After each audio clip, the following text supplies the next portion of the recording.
And we now do.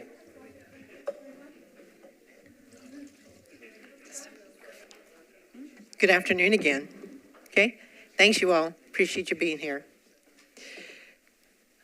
Pursuant to the provision of section 2.68.030 of the Metropolitan Code of Laws, notice is hereby given that a final hearing before this commission is appealable to the Chancery Court of Davidson County or the Circuit Court of Davidson County. This a statutory writ of certiorari. You are advised to seek your own independent legal counsel to ensure that your appeal is filed in a timely manner and that all procedural requirements are met. You should also seek independent legal advice regarding the applicability of the writ of certiorari to the specific decision of the Historic Zoning Commission. A bit of a clarification of the preservation permit. If you are approved for a preservation permit today and you are not the contractor, please know that it is your responsibility to make sure that the contractor has a copy of the preservation permit before beginning work.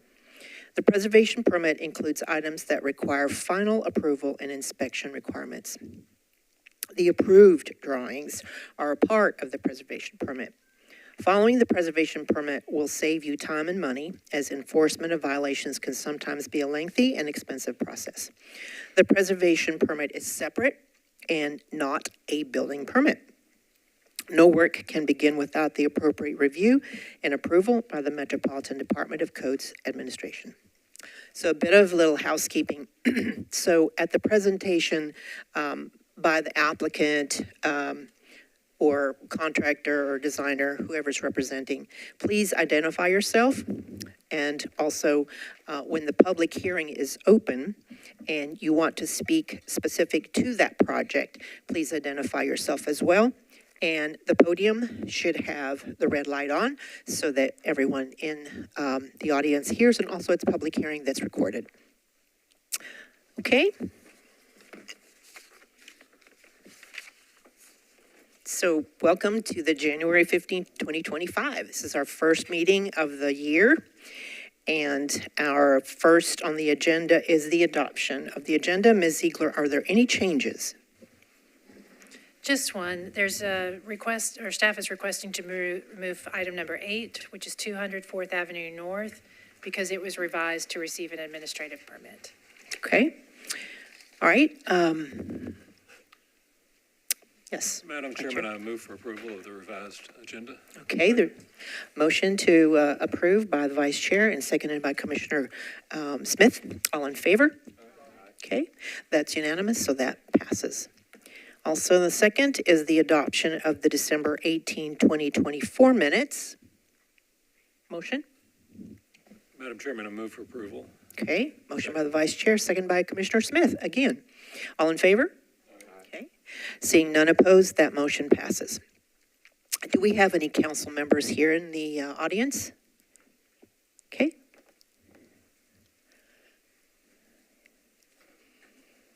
Good afternoon, Commissioners. Councilwoman Emily Benedict, District 7. That's parts of Madison, Inglewood, a little bit of East Nashville. So I'm here on item 15 today. It is the Inglewood Place design guidelines, Inglewood Place overlay design guidelines. This was on your agenda last month. I believe that there was concern from you all that you wanted to hear from the council member, so I'm here. I wanted to let you know I'm supportive of the staff's analysis, having read that, and certainly I'm available to answer it. So, so that you know, I'm supportive of staff's analysis. And I'm certainly glad to answer any questions that you have in regards to the analysis. Covered everything really well. Thank you, Council Member. I would love to stick around. I have a day job commitment that's going to prevent me from sticking around, but I'm going to watch the recording later. Okay. I look forward to hearing your decision. Okay, thank you so much for being here. We appreciate all you do. We also thank all our council members that also serve our city. Thank you. Consent agenda?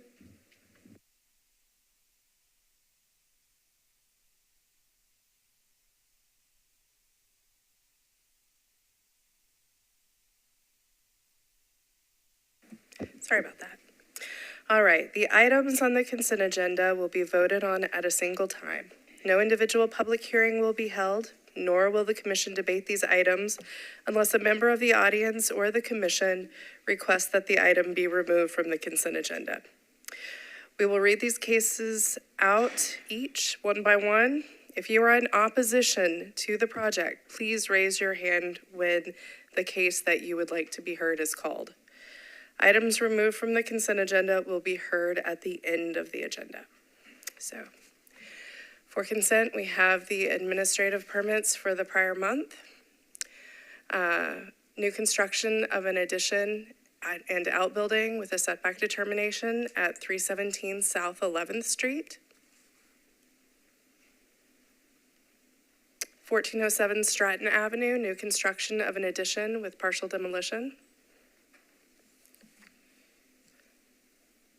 1806 Sweetbriar Avenue, new construction of an outbuilding.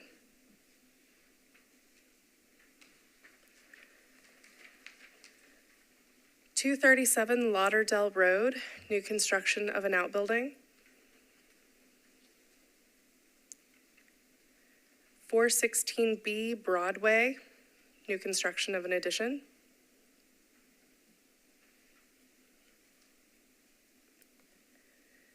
2112 West Linden Avenue, new construction of an addition. And 2600 Belmont Boulevard, new construction of an addition. So I'm going to go back through and just say the address, just to confirm no one would like any of these projects pulled. So if you are in opposition, please raise your hand. 317 South 11th Street, 1407 Stratton Avenue, 1806 Sweetbriar Avenue, 237 Lauderdale Road, 416B Broadway, 2112 West Linden Avenue, and 2600 Belmont Boulevard. Staff recommends approval of the items on the consent agenda with the applicable conditions, finding the applications to meet the design guidelines of their respective overlays. Thank you, Melissa. Madam Chair, seeing no objections in the gallery, move approval of consent agenda. Motion? Second by Commissioner Cashin. All in favor? Aye. Again, seeing none opposed, that motion passes. Thank you.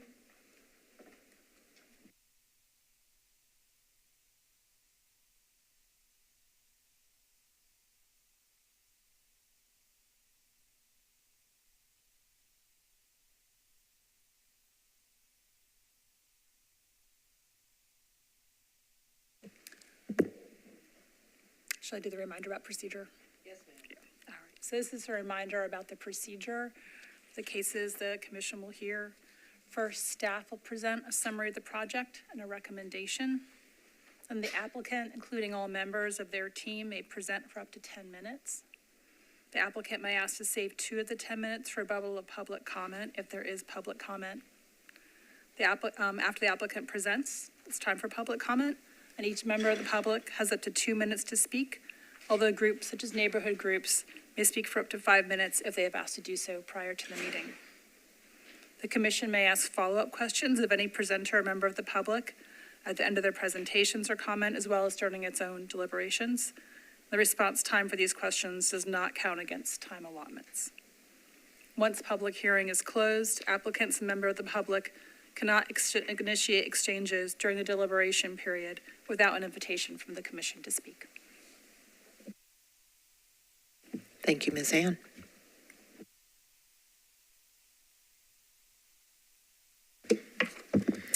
Okay, first up is 905 North 12th Street.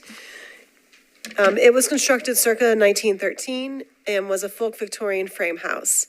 MHDC issued a preservation permit for addition to the house in 2021 and revised the historic permit in 2024. But while the construction was underway in the spring of After the construction was underway for the addition in the spring and summer 2024, in July 2024, a neighbor informed MHCC that the house was demolished without any permits. Subsequently, the Historic Zoning Commission voted to rescind the addition permit and require that any new construction on the site be a reconstruction of the main massing of the historic building using the application for the addition. After the August 2024 hearing, which is when you voted to require the reconstruction, MHCC's staff issued a permit for the reconstruction of the historic house. The applicant is here today because they have completed the reconstruction and are seeking approval of the reconstruction. MHCC staff has inspected the reconstruction on several occasions and has found that the height, scale, roof forms, window and door pattern, and other details have been reconstructed in a manner that matches the historic house, and the materials installed meet the design guidelines. The doors have not yet been installed, which staff finds to be acceptable because the interior is not yet finished, and doors are often damaged during interior build-outs. Staff recommends approval of the doors prior to purchase and installation. Also, the walkway, which was previously on the site leading from the street to the front porch, has been removed, and staff recommends that that walkway be reinstalled. So here's the front facade photo. The top left is a photo prior to the demolition. To the top right is the drawings that were submitted and are part of the permit. And the bottom picture was taken at the end of 2024. Here are the same photos and drawings for the left side elevation and for the right side elevation. There's a couple of the right side elevation because it's a little bit longer and there's more details there.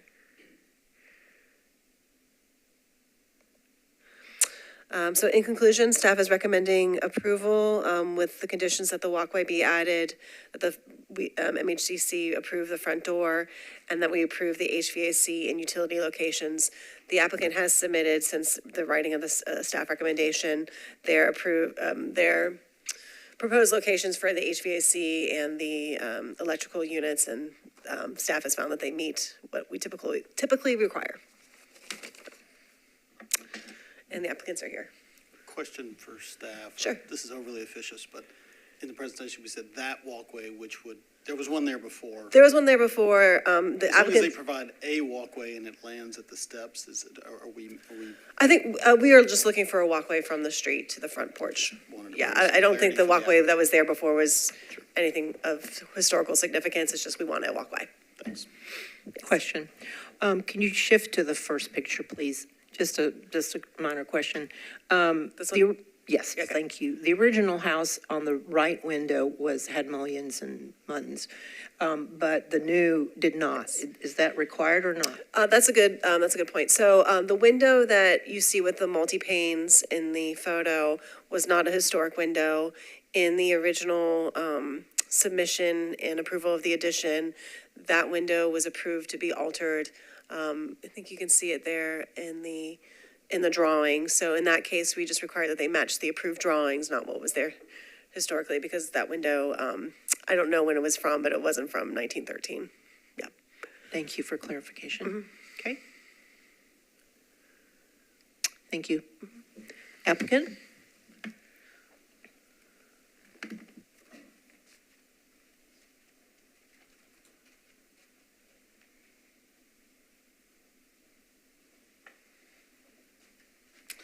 Good afternoon. My name is Brent Atkinson. I represent Team 06, the construction company on the project. As far as the three items are concerned, the walkway is scheduled to be installed this Friday, depending on weather. I believe staff gave us the deadline of February 3rd for that to be done. And then the front doors, we have purchased those. I think those have been sent in an email, maybe not approved yet, but those have been sent over, and then locations. So I believe we've accomplished everything that we were asked to do. So. Thank you. We also thank you for reconstruction, that you followed the permit and that staff's inspection of that was correct. So as a commission, we do appreciate when applicants follow to the guidelines. Yes, ma'am. Appreciate it. Thank you. Okay. Open public hearing. Close public hearing.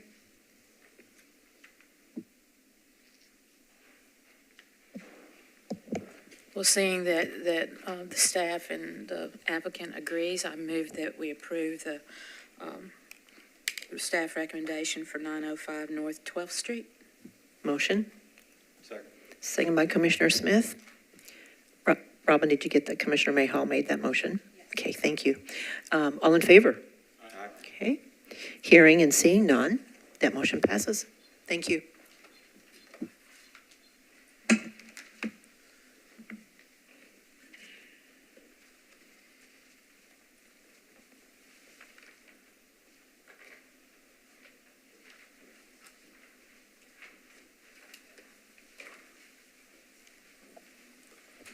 The next case is 1301 McKinney Avenue.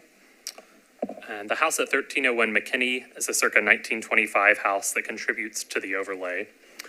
In 2024, the Metro Historic Zoning Commission approved and permitted an addition to the historic house and an outbuilding in the rear yard.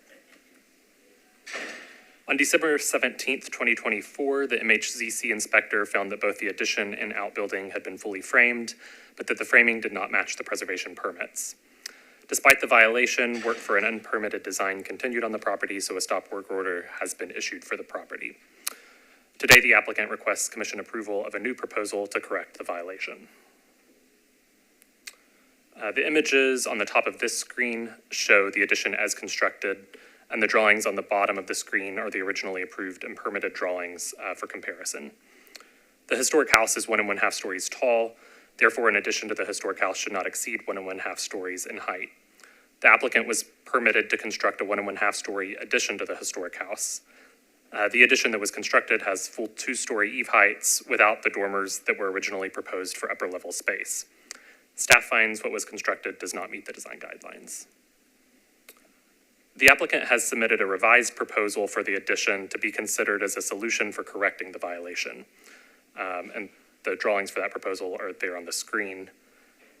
In the new submission, the applicant proposes lowering the eave height on the rear of the addition to the height originally permitted for a distance of 6 feet on the west side and 4 feet on the east side.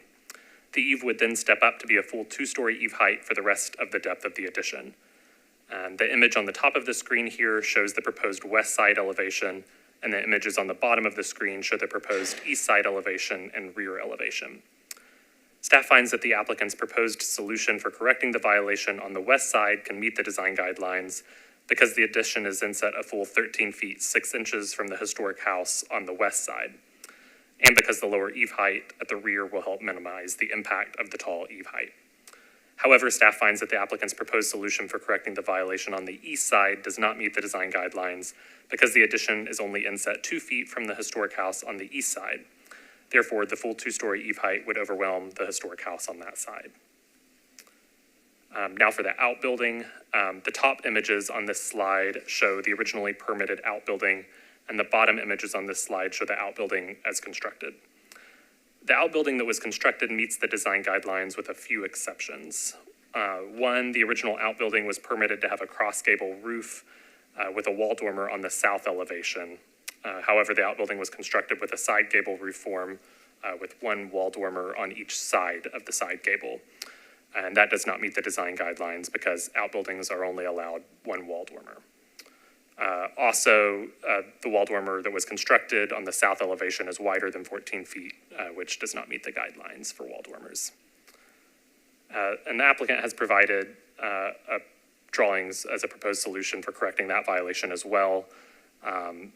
In the proposed violation correction drawings, the applicant proposes to remove the north wall dormer and construct a cross gable roof form in its place. The applicant also proposes reducing the south-facing wall dormer to meet that max width requirement, so that would correct both of those issues. As part of the applicant's proposed violation corrections, the applicant would also like to request approval of a large 218 square foot projecting balcony on the west side of the outbuilding instead of the 30 square foot projecting balcony that was originally permitted. That can be seen here on those drawings as well. The design guidelines state that an outbuilding projecting balcony should not exceed 30 square feet. Therefore, staff finds that the proposed 218 square foot projecting balcony does not meet the design guidelines. And just to note about the balcony, because of the small size of the outbuilding, the applicant has a lot of other options for building some sort of porte cochere. They've got kind of a porte cochere below and a balcony on top.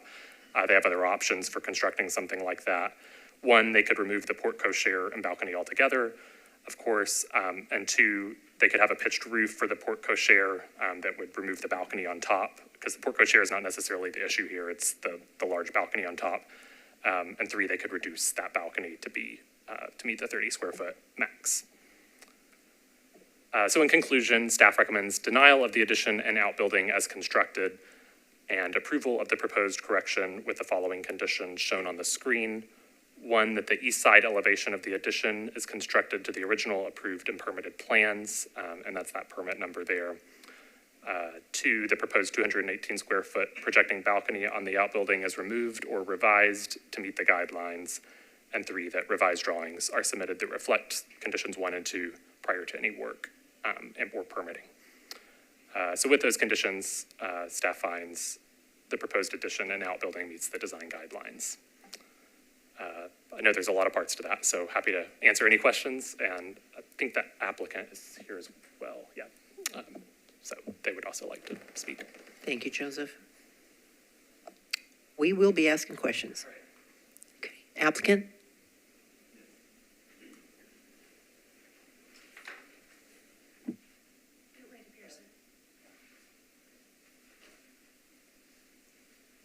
Is this your first time? This is my first time. Okay, don't be scared. I'm not scared. Identify yourself, please. Hello, my name's Josh Hancock. And I'm the contractor for 1301 McKinney Avenue. Okay. Do you have any comments? I do. The comments that I'd like to make is for one, I apologize for the framing being incorrect to begin with. It was a little bit of a misunderstanding. When they were originally framing it, I caught it, talked to the framer about making the corrections. There was some miscommunication, and I was under the assumption that it had been approved as framed. And then, therefore, so we went forward with the siding, the rough ends with electrical, plumbing, HVAC, and it's all been completed. Of course, it's been roofed. And speaking with John Root, just trying to, who's the architect on this project, and also attempting to speak with historical, trying to come up with a solution that still looks, what I think beautiful, but not completely tearing the house down and having to redo the electrical, the majority of the framing of the addition, and all the extra work that has to be done in order, not to mention the expense of correcting the east-facing dormer. I brought some pictures of the area in question. I don't know if y'all want to see those. I actually took them from the neighbor's yard. The area in question is actually not visible from the street or from the neighbor's side. And this is the partial corrections that have already been done. But every time we try to get out there and start doing the corrections, the day we start, we've received another stop work order. So I found it very hard to try to make these corrections or to get the property into something that will be approved due to the fact of the stop work orders.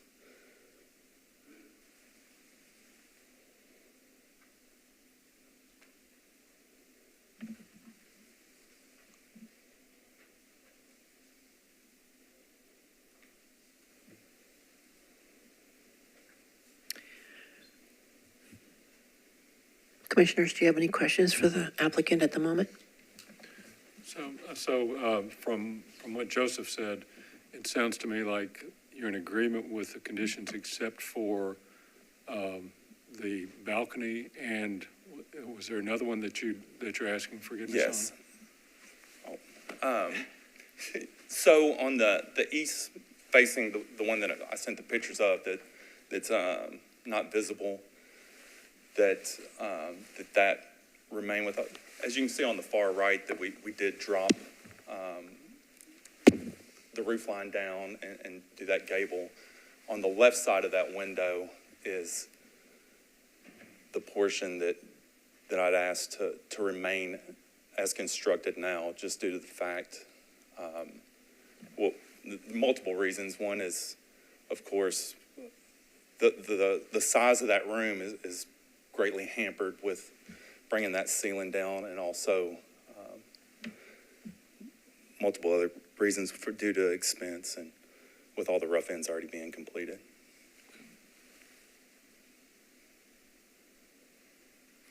Is there a reason for the 140-foot terrace, balcony versus the 30 feet? Hi, I'm sorry, John Root with the architecture on this. What we have here is actually two things. We have a violation on the main house, and then we have a proposal on the dadu to kind of help clean it up. And I think we can kind of clear this up by saying the dadu is just kind of a proposal, and that was based on the fact that our client didn't want to expand the footprint of the dadu. So I feel like we can turn the temperature down on that because we're kind of working within a rectangle. And we came up with this proposal to expand the outdoor living space on the second floor as a way to kind of add that covered parking back, because we're having to utilize the existing garage for living space. And given that the lot is 10,000 square feet, we're okay to go to the higher limits of the dadu. And so this is one of the proposals that we were going to here's a way to blend that piece of the existing garage into the architecture of the house. And so when you see them side by side, we felt like it made a lot of sense. And we could enclose it, we could propose to enclose it. And I think we have that right to do that because we have available square footage in the dadu footprint. And we're not proposing to raise the ridge any. So that's a proposal, and the violation thing was just, we're up against a wall there with, we can't raise the ridge of the house anymore, and we can't make the approved drawings work. So what we had to do is just lower the knee walls and compromise on the 12-12. So we came up with a framing alternative to kind of let everybody get their eyes on. We directed the framer to rip that first 4 feet off and reframe that for us, and we got all that done. And I think we've got a really good solution in front of you. And the question about the other side of the house, I don't really understand, because we're allowed to do a side addition to this house because it is corner, and we're 12 or something feet off the interior lot. So I don't know why the concern for the shed dormer on the right side, on the internal lot side. So we're simply just trying to match it side by side with symmetrical kind of, and there's really, you're not going to see this little notch where we had the shed dormer stop and it turns back in. So it's rather easy to frame that in, identical to both sides. So that's what we're asking your permission to do. But we got here because the ridge got squished, and we got to make the second floor line up, and so everything got compressed. And as the design architect, I'm out there trying to figure out what was the design intent, what the board wanted to approve. And so I feel like we got a good compromise, and so that's where we're at with the violation. But the dadu is, if y'all don't like this solution, we can come back to you next month with a different idea. We're just trying to add some value to where we didn't expand the footprint. And that's all we're trying to do, make it more livable. And I think that kind of goes with the goals of the dadu intent, is that we're trying to make this live well for one family to share. So I think we're all in very positive spirits about working with the contractor, not expanding the footprint, keeping the scope of work down. So I'm here for questions if you have any. Yeah.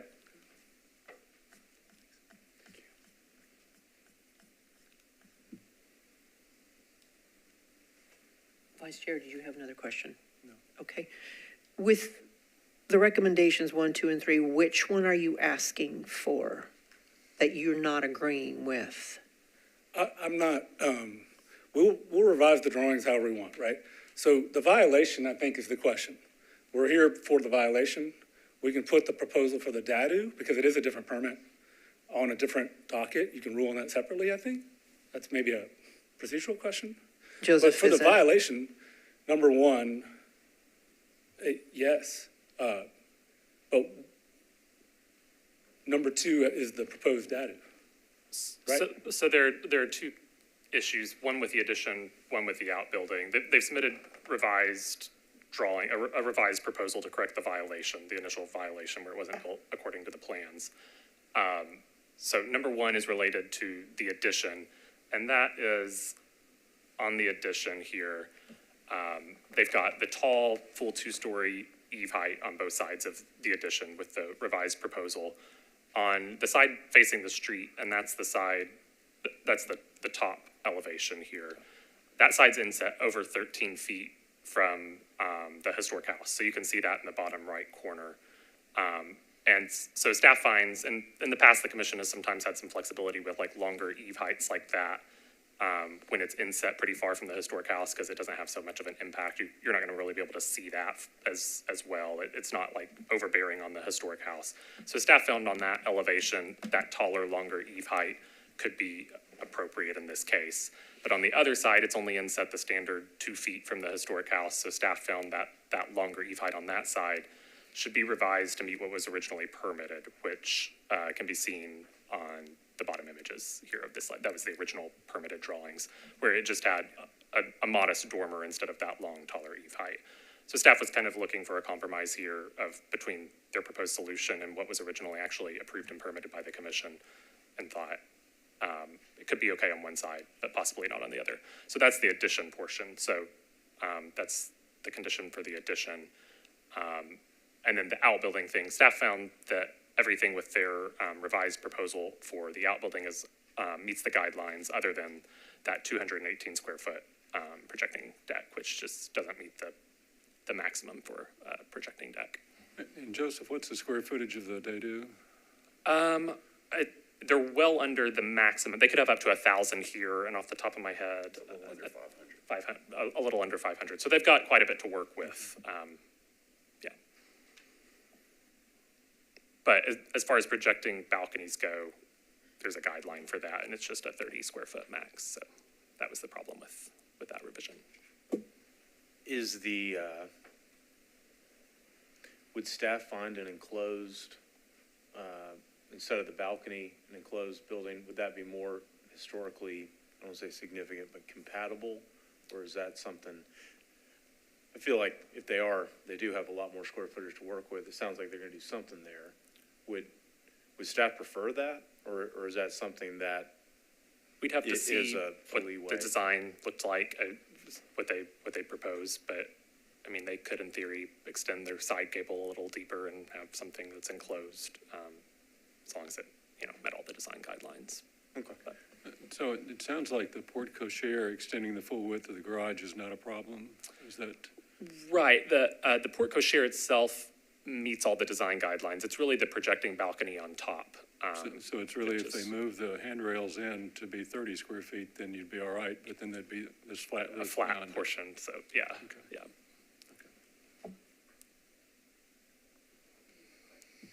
Yeah, sorry. If you want to remove the DADU proposal to make it simple, and we'll come back next month. There's no violation on the DADU right now, and this doesn't have to be a part of the conversation. Is that a separate permit? I'm sorry? The DADU is a separate permit? Yes. Then the addition? Yes. So there's the addition and there's the outbuilding? Okay, just to be clear. And there are violations on both, just to clarify there, yeah. There are violations on the DADU as well? Yes, neither one was built to the original permitted drawings, so. But you have revised drawings that you have approved on the DADU except for the balcony? They've not been approved yet. We have revised drawings those are before you as well. Proposal. We're not expanding the footprint. Got it. So we pulled all the additions off. I hear you. But we can pull that porte cochere off for now if that simplifies the conversation here. We're completely willing to work with anybody, to make this simple for everybody, right? I think we've overcooked this turkey, right? Let's take that to discussion, commissioners. You good with that? Vice Chair? Okay, thank you. Hang around though. Okay, open public hearing. Close public hearing. Discussion.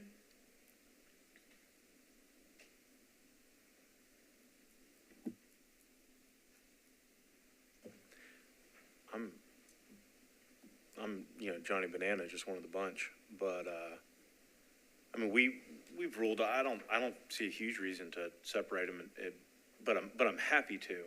That sounds like a reasonable request. That being said, it seems like the DADU has a little bit more leeway or I don't know, I'm inclined that seems a bit more reasonable grounds for an exemption or variance than frankly the main house.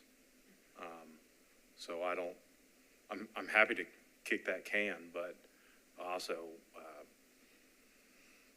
I don't see one negatively affecting the other. But I'm with y'all. I'm happy to slice them up because I think that's a reasonable request as well. Yeah, I happen to agree that I think we can go ahead and deal with both of them. And it'd be nice from a constructability standpoint to have both of them in sync. But from the data standpoint, since the porte cochere is not an issue, and it's really the placement of the handrails on top of that, seems to me they've agreed to reduce the dormer to make the other changes. So it sounds like that's the only issue with that, whether you have a 30 square foot or 140 square foot balcony up there. So,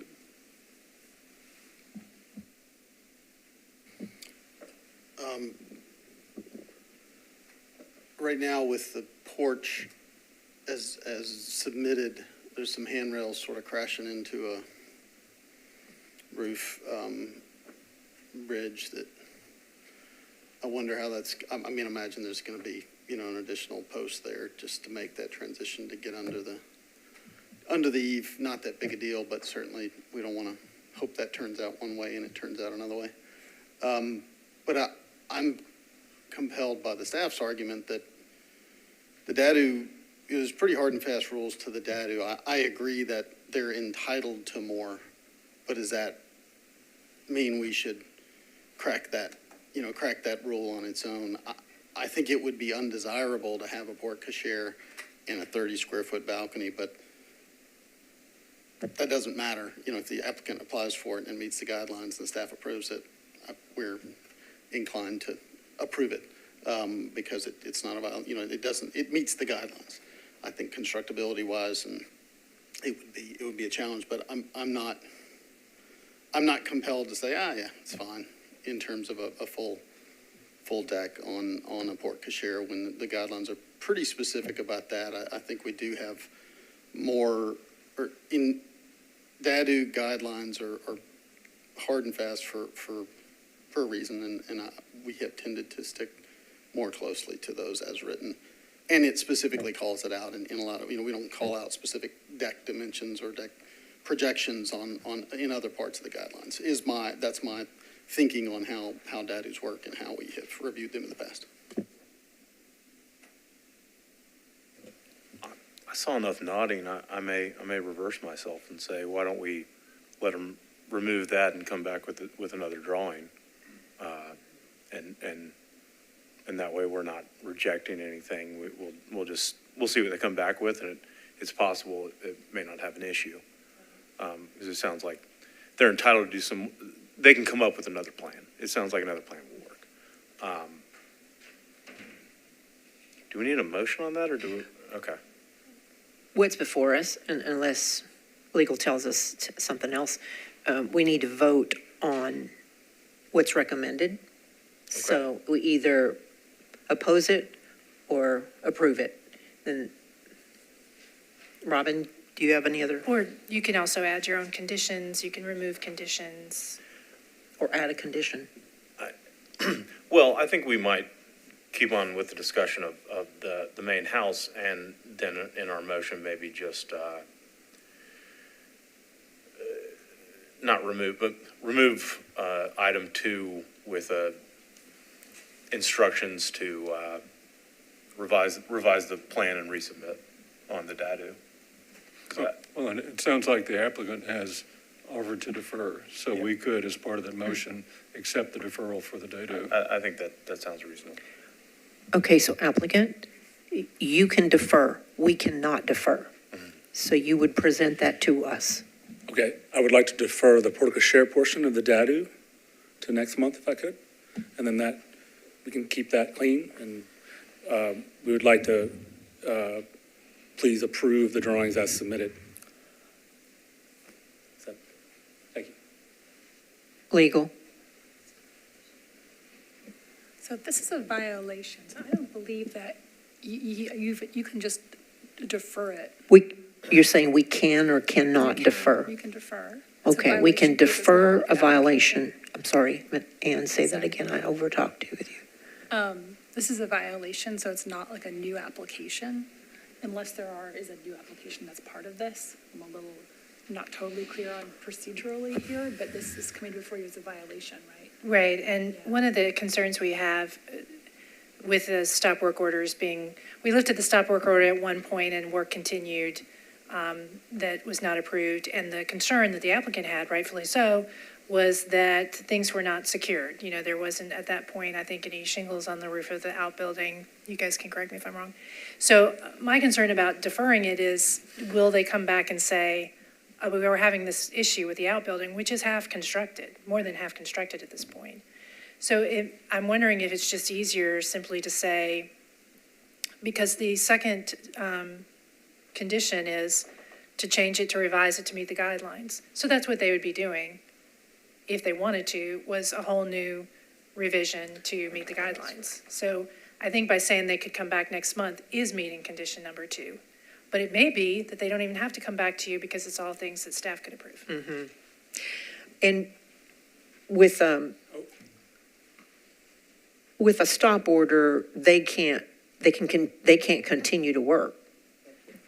Yes, we can lift it, as we've done in the past. But the concern last time was that work continued that we had not said could continue. And the more work that is done that is outside the scope of the permit, the more expensive it becomes to change it and undo it. So that's why we try to get to people quickly and get them to stop. Mm-hmm. I think I'm with the director here. I think number 2, as written, allows them to continue work on the revised plan except for the projecting balcony. And that needs to be revised to meet the design guidelines, which is how it's written, or removed, but it sounds like y'all are going to revise. Am I reading that right? Okay. I'm going to clarify. I'm going to clarify that, Commissioner Smith, because number 2 does say is removed or revised to meet the design guidelines. So it already provides that provision. So I think if we say we approve per staff recommendation, then they're going to go back and work on this, right? So instead of trying to make a difficult languaging to make it more complicated, I want you all to agree and clarify on that. Vice Chair, are you good with that instead of trying to revise what is already presented, because the applicant has already said they would redo this and bring it back to us, or that it can be approved administratively if it is to meet the design guidelines, right? I think we all understand that. Yep, I see nodded heads. Okay. And that would lift the stop work order on the DADU, except for the sort of balcony in question. It would lift the stop work order in the addition, and then the one on the, I don't think there is one on the DADU right now, right? Because they were doing construction to get it back to what it was before to meet the permit. So if they started construction on the porte cochere with the balcony, that would be an issue. But right now, they've only been working on the part of the outbuilding and design that does have a permit. And also, applicant, please, if you have any changes that you're going to see, let's talk to staff and not move forward until we're for sure and not spending any more of the applicant's resources. We don't want that either, so we're going to try to move that forward. Okay? So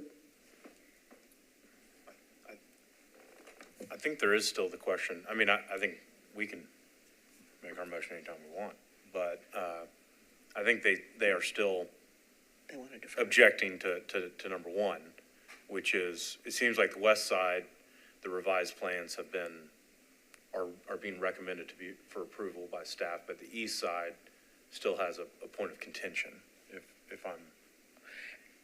And the applicant has said they want to defer it. I think they were Okay, happy you're to rescinding. defer the balcony portion that's on the outbuilding, but on the east side of the addition, that I think they're arguing for their revised plans to go forward, and I think staff is recommending against that. So I think there is still a point of discussion, though. I mean, we don't have to discuss it anymore, but I wouldn't mind hearing a bit more specific from the architect on why he thinks we should approve the east side as under their revised plan, if that's acceptable. Legal. So if you want to reopen public hearing, you could have like a motion to second and vote to reopen public hearing. Right, we need to, what do they call that? Suspend the rules. Thank you, Commissioner. Let's just make clear, we want to make sure protocol is good. Actually, no, I'm sorry, under your rules, you can actually just ask questions of people during your deliberations. Okay. Yeah. Bring you forward. Mr. Root, if you could give us more information on the east side and your argument, I reckon, that would be helpful for me. Thank you. Absolutely. Thank you for bringing me back up. Is it possible to put a site plan up? This, yeah. Okay. The dimension between the east side of the house and the property line is significant. It's more than 13 feet, 14 feet. I'm going from memory. And so I think realistically, in the same understanding that we could do a side addition to this home on that direction of the house, I don't understand the sensitivity if we're following the rules for a dormer step back or of addition for something that, honestly, we're talking about that little triangle on that, where we've clouded there, you're never gonna see it from the sidewalk. It's tucked in behind. We've done 20, 30 of these all over East Nashville. This isn't even a preservation district, so I don't understand why the pushback here when we could do a side addition to the home in this very spot because it's more than halfway back in the house. So that's kind of our argument, is like, we're getting pinched on every side because it's a corner lot, and we got setbacks over here, and there's nowhere for us to go. So I think my client has a realistic, question there, like, hey, can we please do this? Because there's really no significant visual impact, in our opinion, that has anything to do with whether that dormer is just a simple shed dormer that's 6 feet wide, or if it terminates into the existing roof that's also non-contributing, by the way. So there's significant alterations. So I just don't understand why the temperature's turned so up on this, in that visually you cannot see it. Thank you. So, Joseph, could you respond to that, please? Yes, so the side in question is the side, if you look at the bottom right image, the side in question is not the side to the right, but the side to the left. So the side to the right there on that bottom right image has a 13-foot 6-inch inset from the historic house. The side to the left is just inset 2 feet from the historic house. So staff finds that the side to the right, that side that has 13 feet 6 inches of inset from the historic house, that side can meet the design guidelines because that taller eave is inset from the historic house very far, so it's not got as much of an impact on the historic house. But the side to the left, it's kind of right up on the historic house. It's only 2 feet inset from the sidewall. So in the past, when there's been a longer stretch of a taller eave, staff and the commission has approved, it maybe needs to have a 4-foot inset or a deeper inset than just the standard 2 feet for a taller eave. So staff found on that side it should meet the guidelines and the original permitted drawings here. These are the originally permitted drawings. And as you can see, it was just originally supposed to be a little dormer, and now it's like kind of the full depth of the addition almost, having that taller eave. So just because it only has a 2-foot inset on that side, staff found that side should have the dormer like this, like was originally permitted. But that the east side, because it's got that really deep 13-foot 6-inch inset, that could be okay on that side.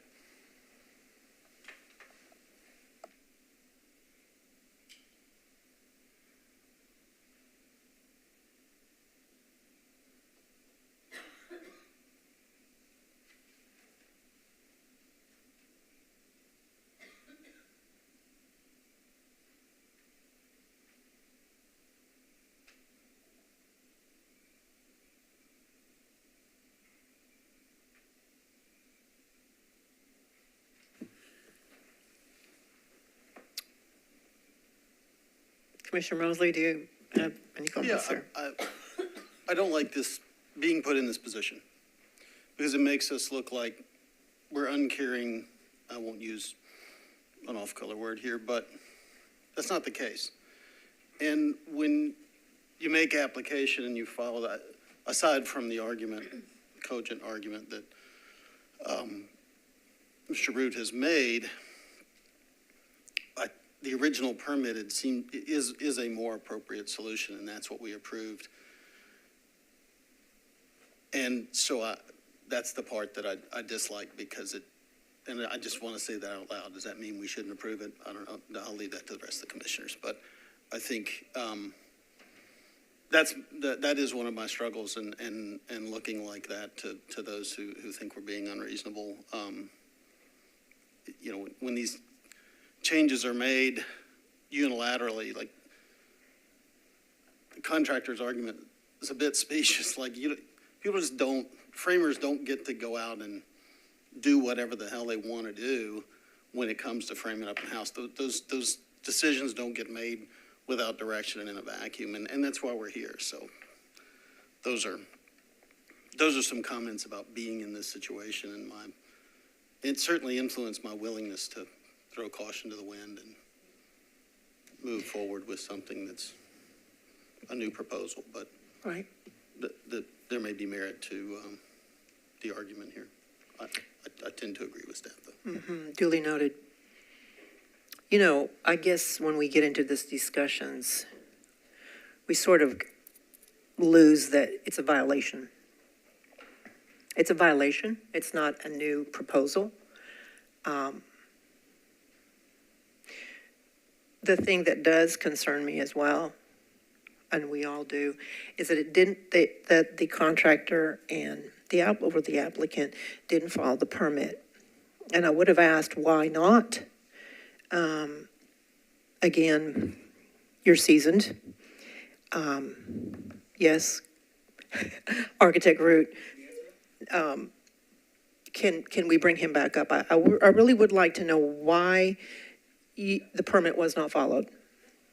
Yes, I have a perfect answer for you. And I was contacted on December 17th. I was made aware of the framing issue, right? There was a lot of confusion that happened before that point, and we can debate that offline. Yep. And that's not my job. My job was to come in and fix it.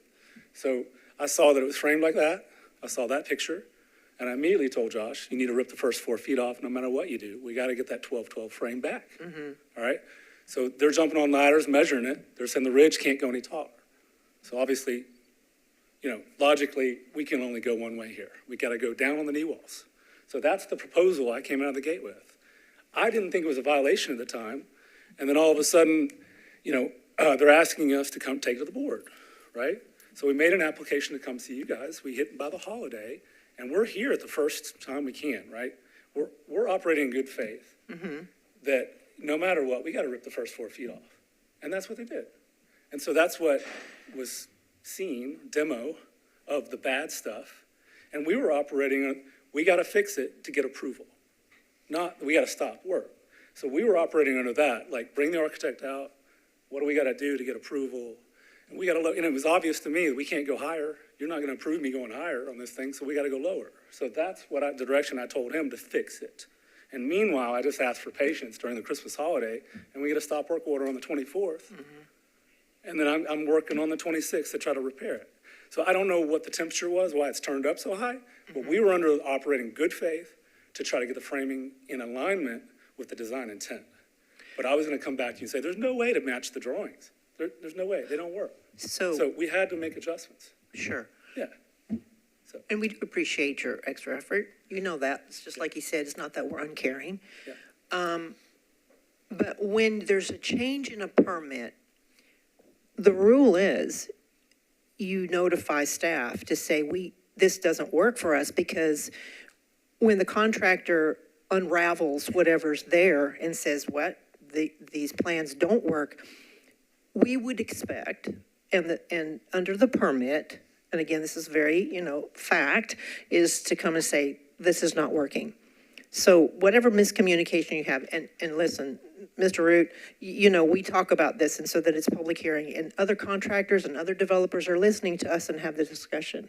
So, you know, we're just trying to figure out where we can diminish violations and show cause. Right. And I have a communication that's well documented to the staff that documented and outlined what the plan of action from that moment was. I don't know what happened after that, but we communicated out of the gate that we can't come to the board until this day today, and that we would all see each other here. So again, we were operating in good faith, and there was no, we weren't trying to get away with anything here. And we knew that, you know, we have some changes to make with the DADU because they didn't expand it. We're like, okay, well, we got to fix that anyway, right? But it's not really a violation because it's not expanded, you know, so it's like, what would the board do? Kind of like, well, we got to make some assumptions and kind of get things weatherproof. And so Yeah, don't make assumptions.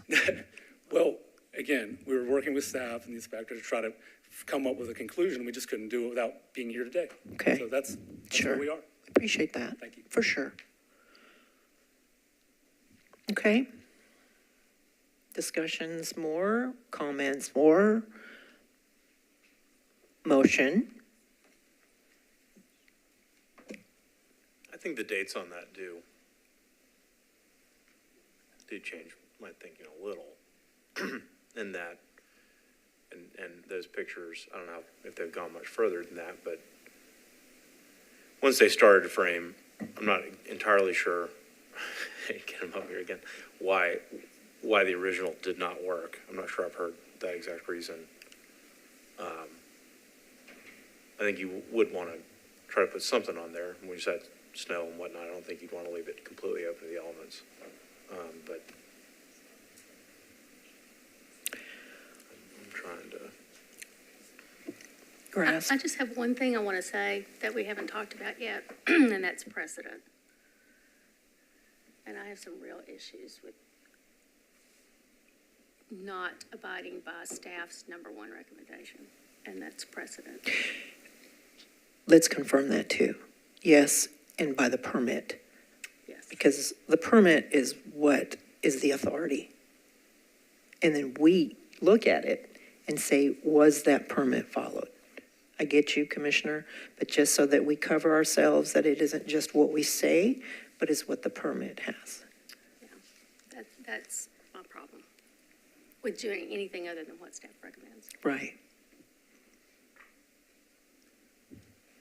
What is the, Mr. Root, what was the, or contractor, I don't remember your, I apologize, I didn't catch the name.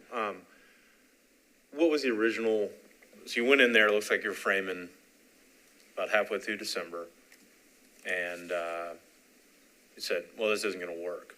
What was that determination? I mean, because we came up with plans and then started to build it, and something came up. What came up? What made you go, oh God, this isn't gonna work, let's do the best we can and come back to staff? Which sounds reasonable, but what was that incident or reasoning? Sure. Well, my framers are very fast, and you know when they had that framed up, and I initially saw it, I was like, "Oh, they didn't do the dormers correctly. This is not what's permitted, and this is not going to be acceptable." The next morning, there was a progress inspection, which I was not there for, but my framers talked with the inspector, and on that morning, I received a dormer approval, and also speaking with my framers, they said that the inspection went good, and the inspector was pleased with the framing. So that's when, and I apologize, it was a horrible assumption, but at that point, I felt like they were pleased and okay with how it was framed currently, so I didn't have it ripped back down, and we moved forward. And unfortunately, after that point, we went a course ahead with plumbing, electrical, and HVAC, and siding, and that is not what it looks like now. I think the pictures I passed around were actually pictures I took this morning and had developed, so we've already started to make the corrections on the side of the dormer. Was that progress framing inspection the Metro Codes inspector or was it Historical. historic?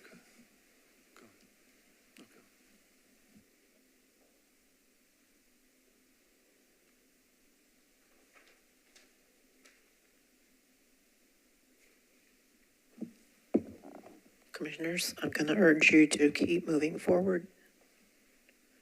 I think we've had sufficient comments, what is before us, so let's try to do a motion and let's see how we pan out.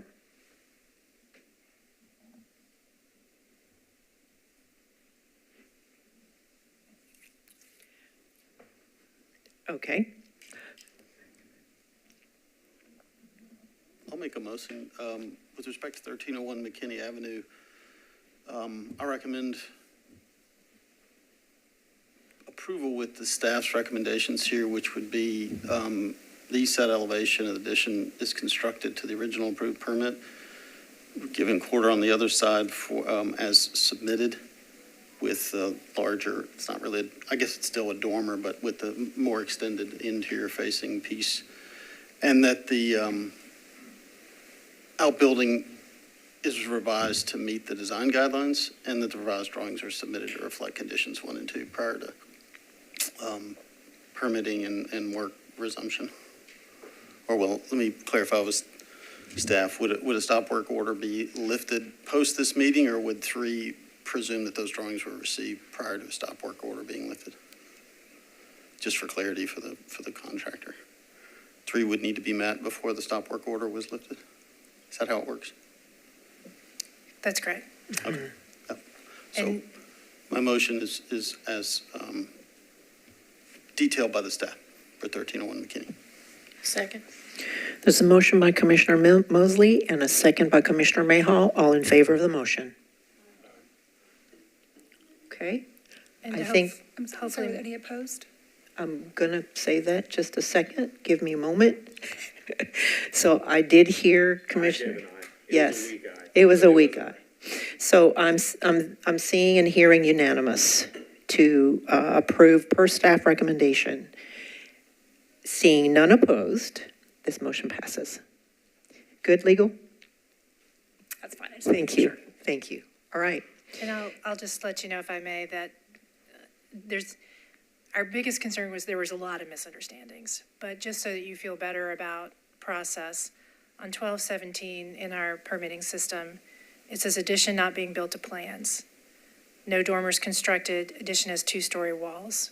Met builder owner on site and discussed, which to me isn't the same as the inspector saying it's fine, keep going.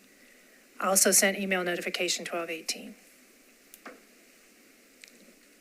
Okay, duly noted. Okay. Applicant, continue to work with staff, please. And if there's anything, no assumptions. Thank you. Appreciate your time.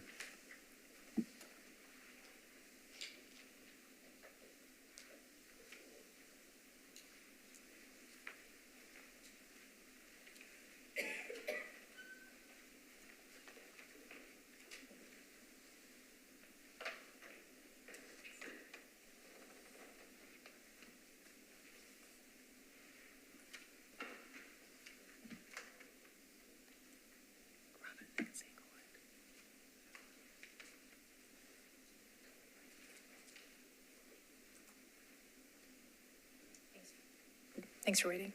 So the next is Inglewood Place Design Guideline Revision. This is the same as what some of you reviewed last month. The language changed a little bit, so there were several things that the motion asked us for, and that was to hear from the neighborhood, which is, there's a couple of people here, at least a couple, and to hear from the council member, which you heard from at the beginning of the meeting, and to revise the language so it's clearer. So what you see is the revised language. It doesn't change the intent of what was originally presented to you. It's just hopefully a little bit clearer. And this is to address that issue in Inglewood Place where you would, right now you review removal and replacement of historic siding. And this is to say that that siding that's not masonry, so wood or vinyl or aluminum or hardy or whatever, can be removed without review, but the replacement material would need to be reviewed.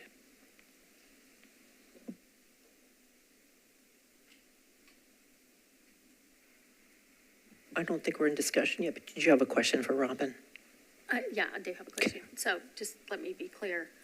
So I have it clear.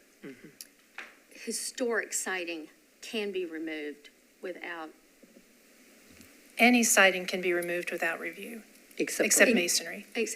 including historic. Correct. Okay. Yes, Something historic can be removed without correct. approval from, staff. Any other questions? I'm sure we'll have some a little bit. I think some of our commissioners weren't here, so I want to make sure that we weigh in, because this is significant. So since the applicant is actually Councilmember Benedict, and she's not here, so legal, I can now move to reopen or open public hearing, right? Yes. Okay, so we're going to open public hearing. We did receive two additional public comments on the SharePoint. So if you are here for the Inglewood Place project, please come forward and identify yourself, and we welcome to hear you.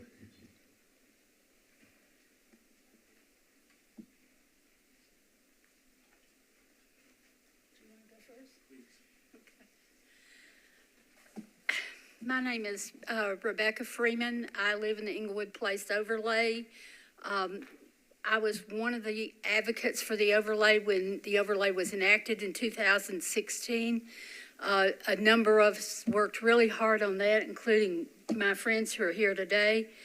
I try to get to the meat of this. I am in favor of this amendment, and I've gone several ways in my head about it, but I looked at the staff recommendation, and I feel like even if there is a permission for removal, that the staff's review of new materials, replacement materials, would be sufficient to protect the integrity of the structures under the guidelines. The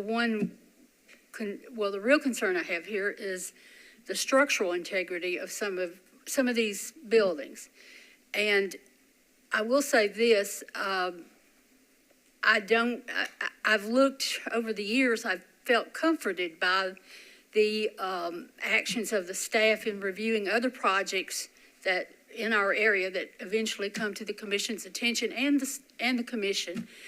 And I don't think from my observation of staff interaction that they would let something slip, whereas they would allow unchallenged the addition of materials that were structurally unsound or non-supportive of a structure. This has been a discussion in our neighborhood since at least September. And there have been some public discussions. There was a vote by email. Sorry, I'm done. Thank you.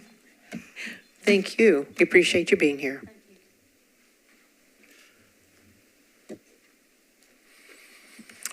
Good afternoon. I'm Matthew Bond. I live on Gulf Street within Inglewood Place overlay.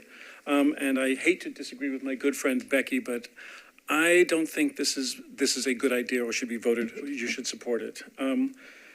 Ms. Ziegler says the change in wording has the same intent, but as we all know, if you change the wording, you change the intent. No one voted for the words that are now up on that screen. No one voted for those. Therefore, the process is really now just all frayed and fraught. And I think we need to start again. These guidelines may be what we come up with a neighborhood committee starting to do it with the staff's help, but it should have the buy-in of the neighborhood and not have new words thrust upon us. I also have a problem. I have a problem with the change of guidelines anyway. Not that I wouldn't necessarily vote for this, but I have a problem with it because it was instigated by a lack of communication to new residents, of which we have many in Inglewood Place. And the fault was not in the original guidelines. The guidelines were fine. The fault is that we need a better outreach to get all the new residents to know this is where they live. They live in a place of historic houses where the houses have to be valued, and there are certain things you can do, but certain things you cannot do. So for those reasons, I would like to see that this voted down for now, the neighborhood goes back, sets up a committee, and goes through the process with more buy-in and more inclusivity of all the neighbors. Thank you. Thank you. Appreciate you being here. Anyone else? All right. We're going to close public hearing.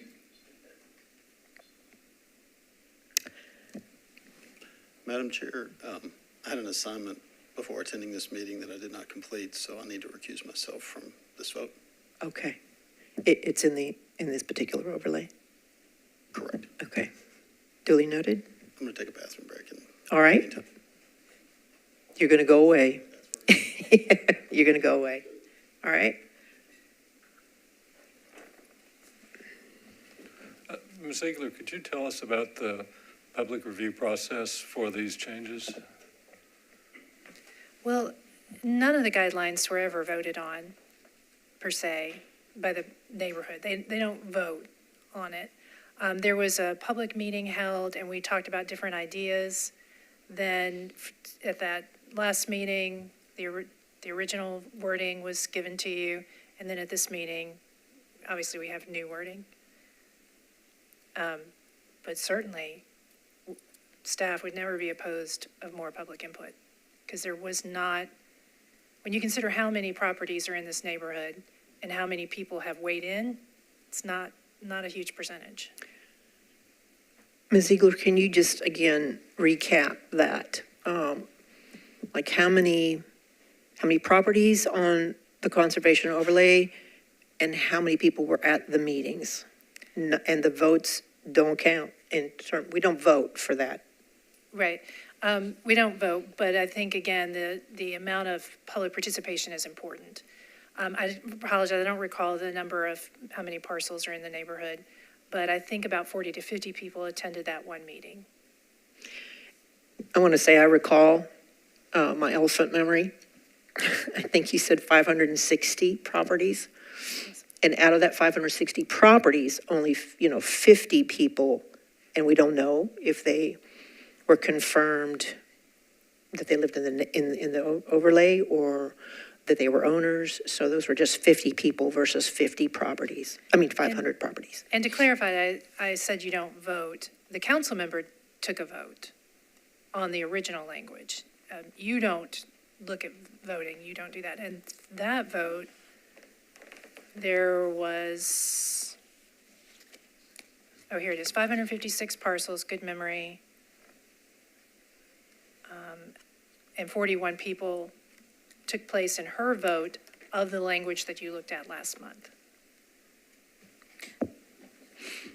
Robin, were all 560 property owners notified of this meeting? They were notified of the first meeting, but it was deferred, so there wasn't a second notice that went out with this new language. So all the property owners were notified.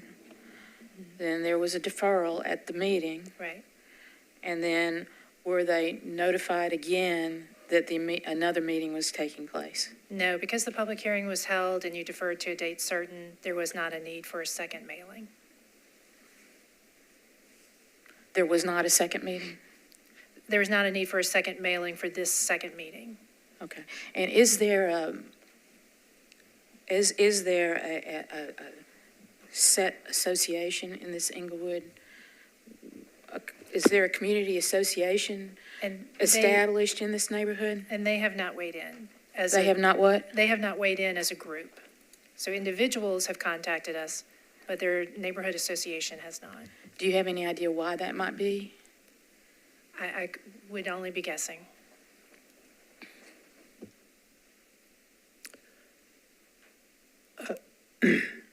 Would it be okay if I recap some of the things that and if you have or have not. And some of the commissioners, Commissioner Cotton and Commissioner Williams are not here, but they weighed in last month. And we were actually at we had, 4 concurring votes. So and because you all weren't here, our majority, we wanted to be sure that people were weighing in on this because it's significant. So my read on this is that the Inglewood Place Design Guidelines is under the consolidated guidelines. And one of the comments that commissioners made were, that's why the consolidated guidelines were created, is to have more consistency in terms of how an applicant would manage the project or a developer.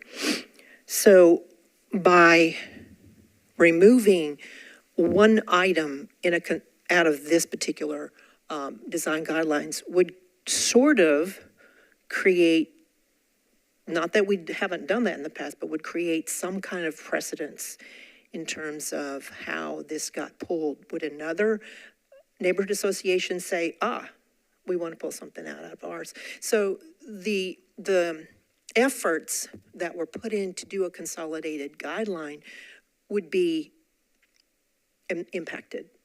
That was one of the comments. The other was, and I heard public hearing here today about, and I think our commission, we probably are more in tune or aware of how these actions can impact the historical structure.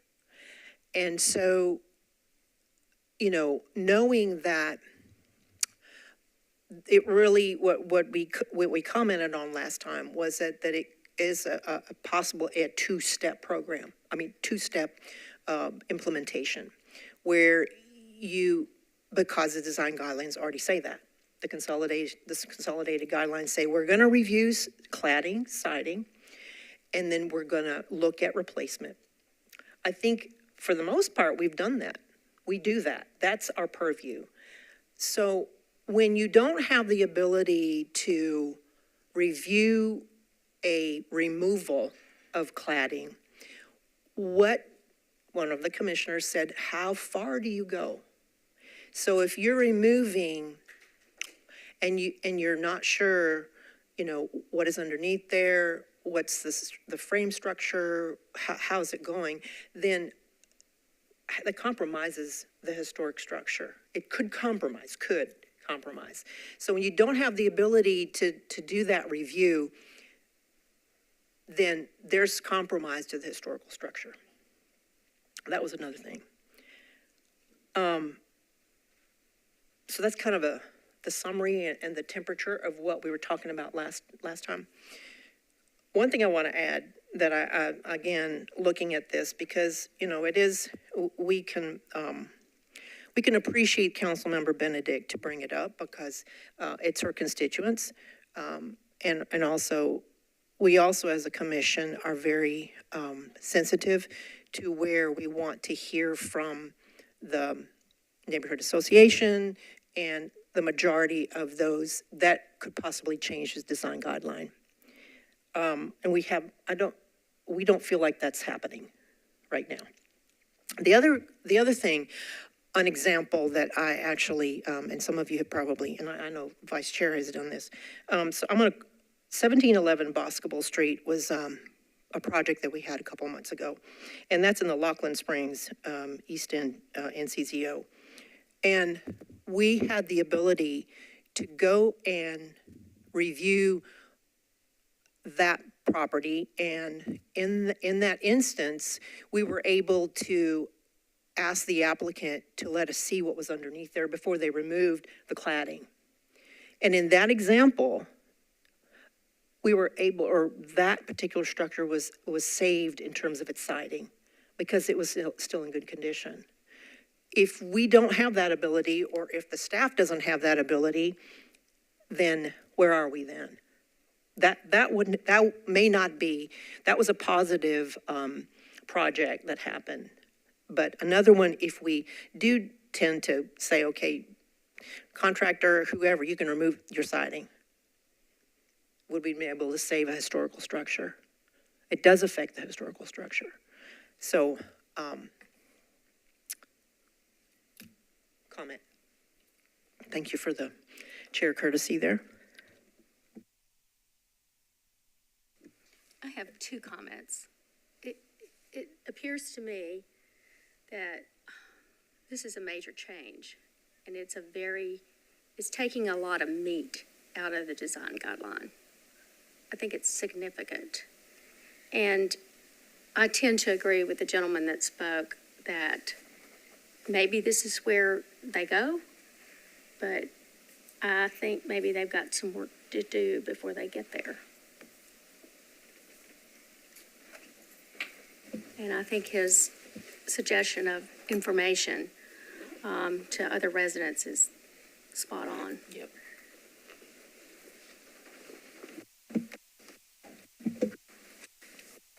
Oh, no.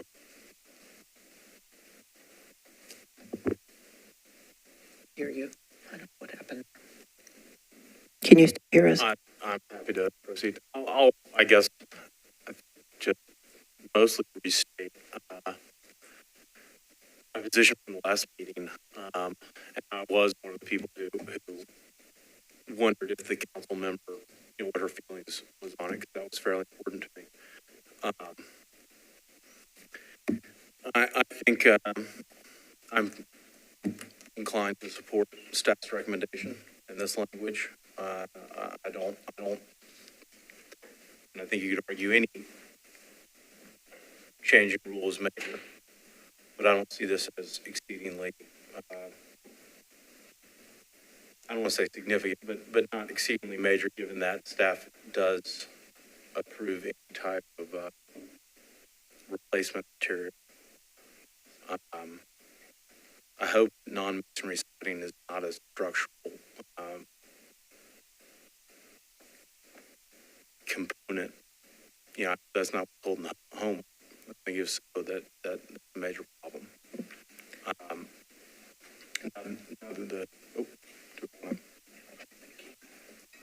Can you hear?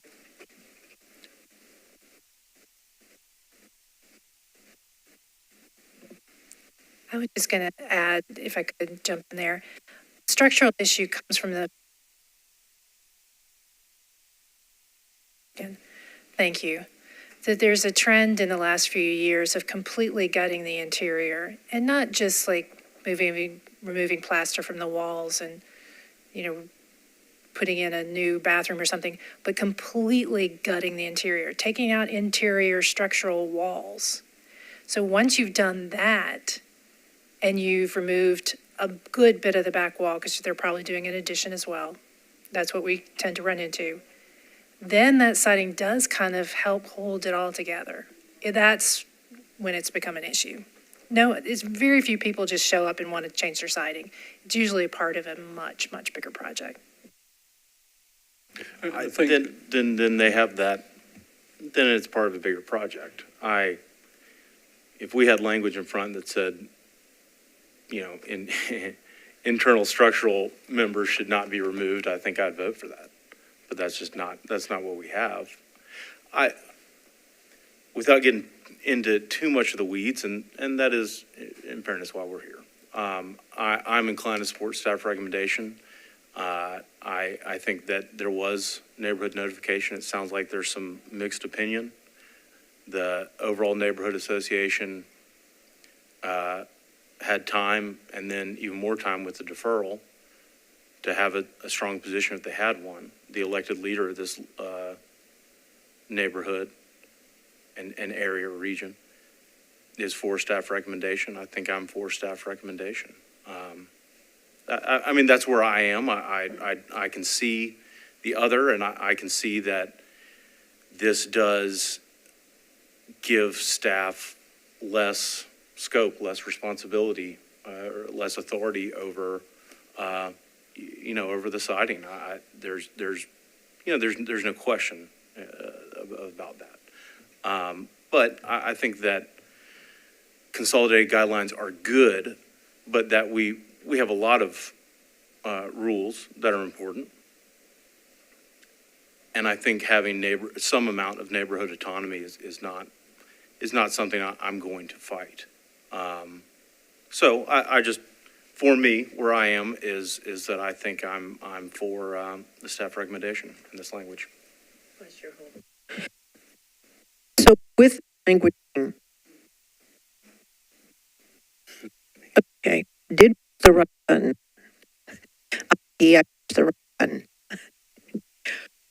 Okay, maybe here. Let's, Robin, this proposed language is still in line with the Secretary of the Interior, correct? We believe so, yes. I think that's important for us to note because we do follow Secretary of the Interior. So however we vote here is that, that we're within our purview. So I have a question. It's in one of the communications we got from the neighbors that council member surveyed the block that the house that we had previously was on and then called the community meeting. Do we know if the community meeting was for the entire area covered by the overlay? That's two separate things. I believe that, I believe that when she surveyed, I wasn't involved, so I'm going off of what I've been told, but I believe she surveyed the block. She was surveying them, asking them if they wanted that block to come out of the overlay. This discussion about siding was as an alternative to doing that, because that would be a much bigger impact beyond Englewood Place. Postcard mailings went out to the entire neighborhood. So I'll weigh in as well. I don't think that this is a good thing in that the house that Madam Chairman talked about that we went and reviewed was standing because of the exterior siding, because the interior had been gutted, including structural walls, and we have no purview over interior demolition. And so and the other thing is, when the staff goes out and reviews, they're able to evaluate window trim, door trim, all the different detailing on the outside of the house. You don't just most of these houses just have siding applied directly to the studs. You don't do that anymore. You put in sheathing, you put in house wrap, so you're bringing that wall out, which in many cases can wind up with the windows being recessed versus projecting. And if you're reviewing that ahead of time, then you can actually see those details and figure out how to deal with them if you're having to replace the siding. But by the same token, this has been a contentious issue. It sounds like due process was done. If there was a full neighborhood meeting that everyone was invited to, it's not unusual for 10% of the people to show up. And so I think this has gone through a due process. It's had a public hearing before, it's had the public hearing today. And so I think that, and I'm glad that this does not apply to the consolidated guidelines and it's just this one neighborhood. So I think the damage that would be done is limited at least to this one area, and hopefully, we'll have good enough relationships with people to work through some of these issues. Thank you. I'm still not 100% sure that the neighborhood,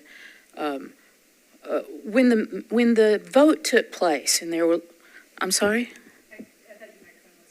When the vote took place, there was a mail out, right, to all 500 properties. There was a meeting, and at that meeting, they said they were going to defer the issue. Is that correct? Not really. We talked about 3 different options. And then that's when the council member said, I'll send out a postcard and everyone can vote on those 3 options. Okay. And so when she mailed out the postcard, was that sent out to all 500 people? Yes. And when the postcards came back, how many votes were for this? Well, there were 41 votes total. 29% were in favor of no review of replacement siding at all, replacement or removal. 46% were in favor of no removal of the existing siding, but with review of replacement, which is what you're talking about today. and 24% were in favor of not changing anything. Okay, so it sounds like the neighborhood did have a chance to vote on it. And so that answers my question. I just wanted to make sure everybody was included and you have a very good point by saying if the neighborhood association thought this was important enough, they would be here to advocate it one way or the other. If it meets the Secretary of State guidelines, then I'm okay with it then.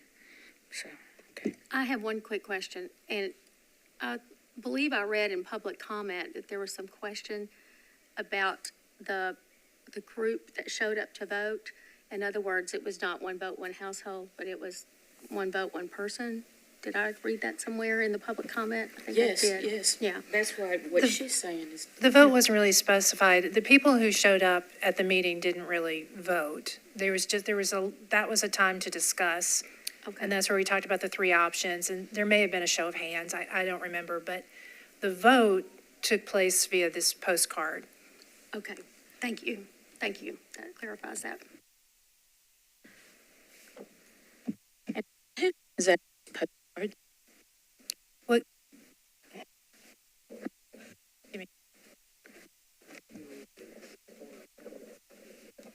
We don't know what's happening.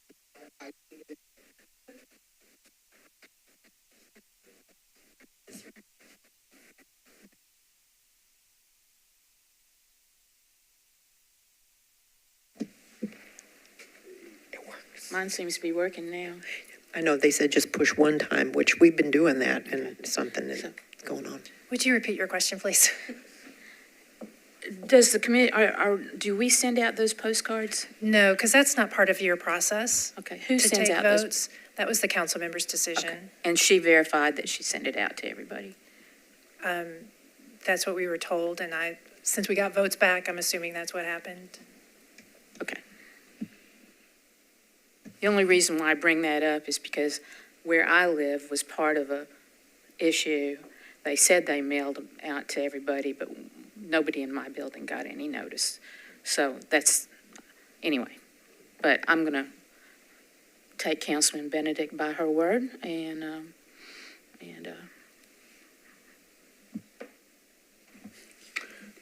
With all that said, with respect to the Inglewood Place Design Guideline revisions, I move for approval with all staff conditions. There's a motion by Vice Chair. Second. Second by Commissioner Smith. So all in favor of the motion? Aye. 1, 2, 3. And there's one opposition. So The chair may vote in this situation. If you choose to vote with the 3, then it will be the 4 required votes. If you do not, then the motion fails. I am voting for the nay. So that's 3-2. So how does this work? There's no 4 concurring votes. So what happens to this motion? And the motion has failed. The motion, It has failed. It has not passed. the motion has failed. Okay? I voted I voted against it. I don't think that this should happen at this moment. Okay. And we have one commissioner that's leaving, so we're here. So what's the next, since it failed, then what's the next step? You could either take a second vote if you wanted to, or nothing happens and anyone in the neighborhood, council member or anyone else can bring the issue back again to you. Okay. So, but does the existing guidelines stay? They do. Okay. Public hearing. The existing guidelines stay until something else comes before us. I am not changing my vote. So we still have 3-2. So it fails. Okay? All right. Thank you for discussion. We were moving on. Thank you, Vice Chair. Can I make a comment, or is that over? Make a comment, right? Legal? Was it pertaining to what you just discussed? Just what we just discussed. I mean, I guess if it's something that speaks to, if you'd like to have this be new business at a future moment? Or, I'm not really. After we vote, we Right. can still have a comment, can't we? No? Well, the discussion is over and the vote has been taken. Okay. Well, So that's fine. if you want to bring it up with a new business at the end. Okay, but would that be under a new agenda or not? That's at the end of the agenda. Okay, good, thank you.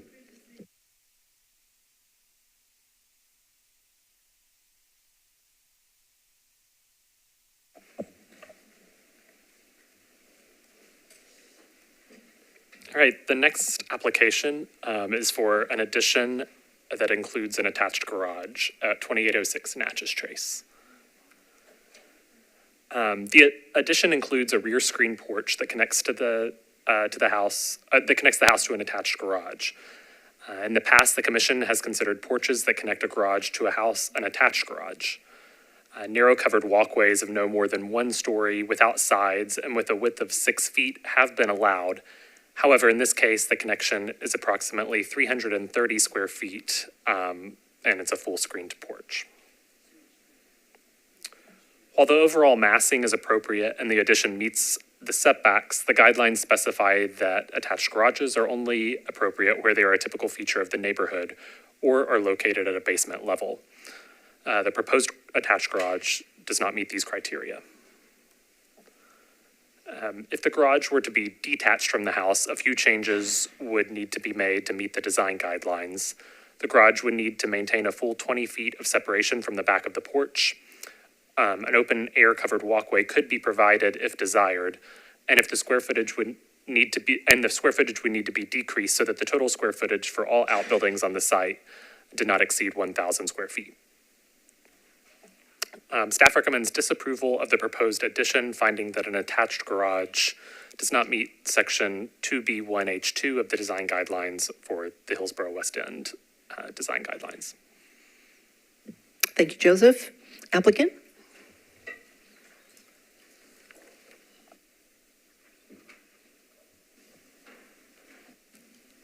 I don't know if I turned it on. I know. I'm- You did good. I'm Lisa Minton. I've lived in this house since July of 1999, raised my children here and plan to stay here until I leave Nashville.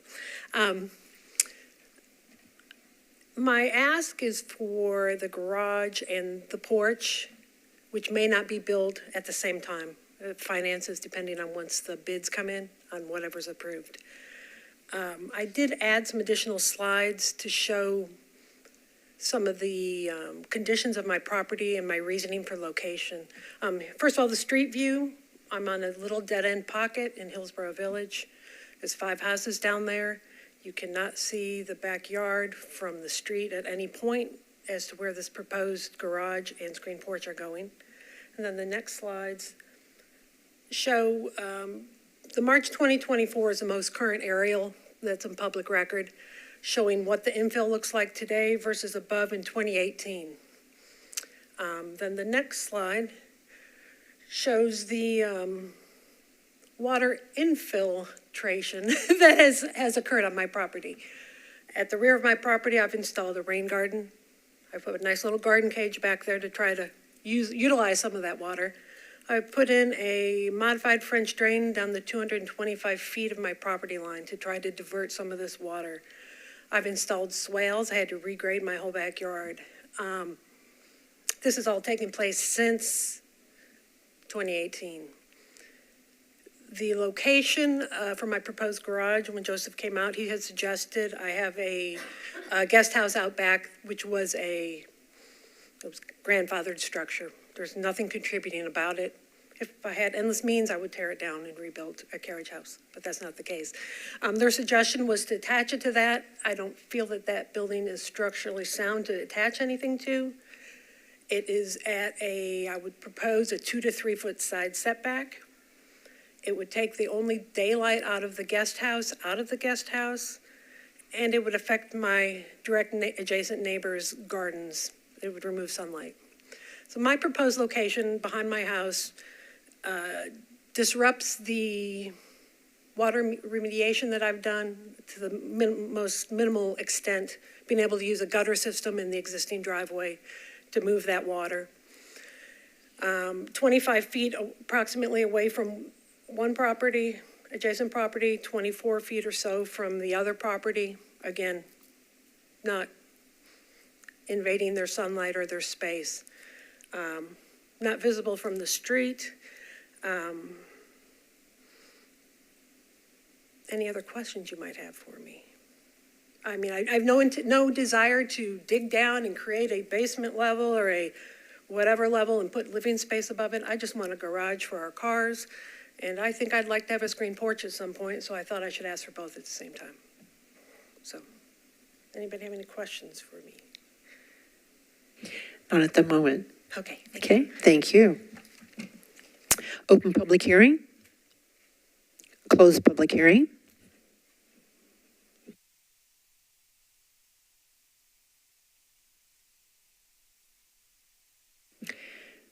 Joseph, just come back on that, on why we're not, and why the recommendation is because it's the screen porch connected to the garage, and specifically put out on the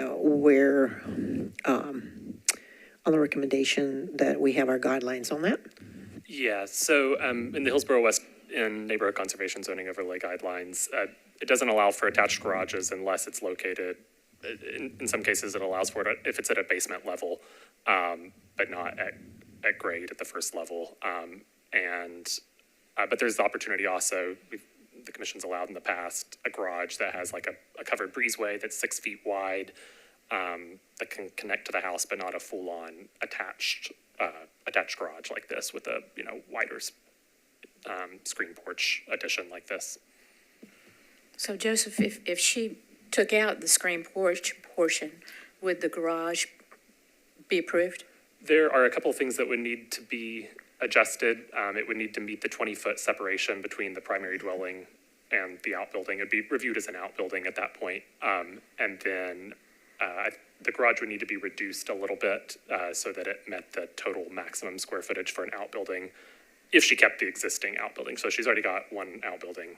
So if she either added on to that or had a second outbuilding, it could not exceed the total maximum for this lot. Okay. Doesn't sound very onerous.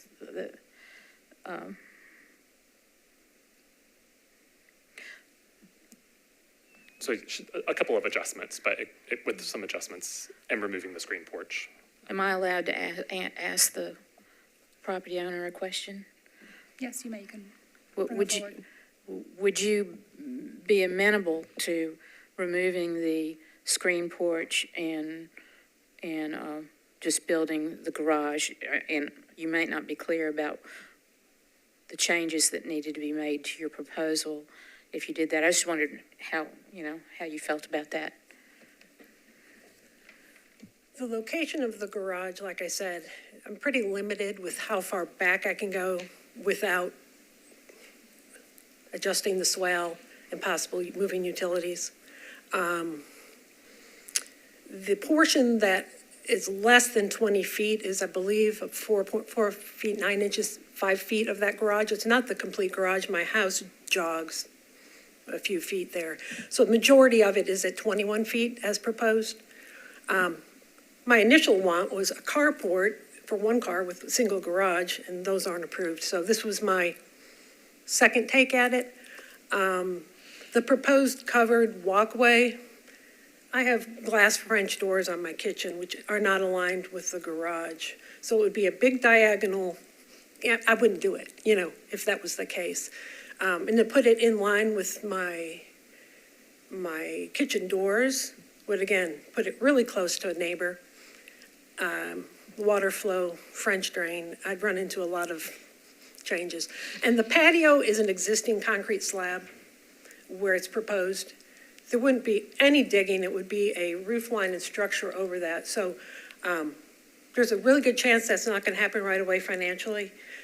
But I would like recommendations as to what's detached then. I mean, can I do an overhang of the screen porch to create an eave to walk under so they don't get wet instead of going through the porch? I just, I'd like some, I guess, design advice, input on that. But yes, of course, I'd be willing, and like I said, there's a really good chance I won't be doing the screen porch at this point. Trying to do minimal disruption to the site, use what's existing, the slab's existing for the porch. To put the garage in, I'm gonna have to cut a portion of that out due to my limitations that I've been told I have. So yes, I'd be willing to consider it, but I also would like to eventually do the porch, so would like to know what that would look like as far as what's attached and what's not.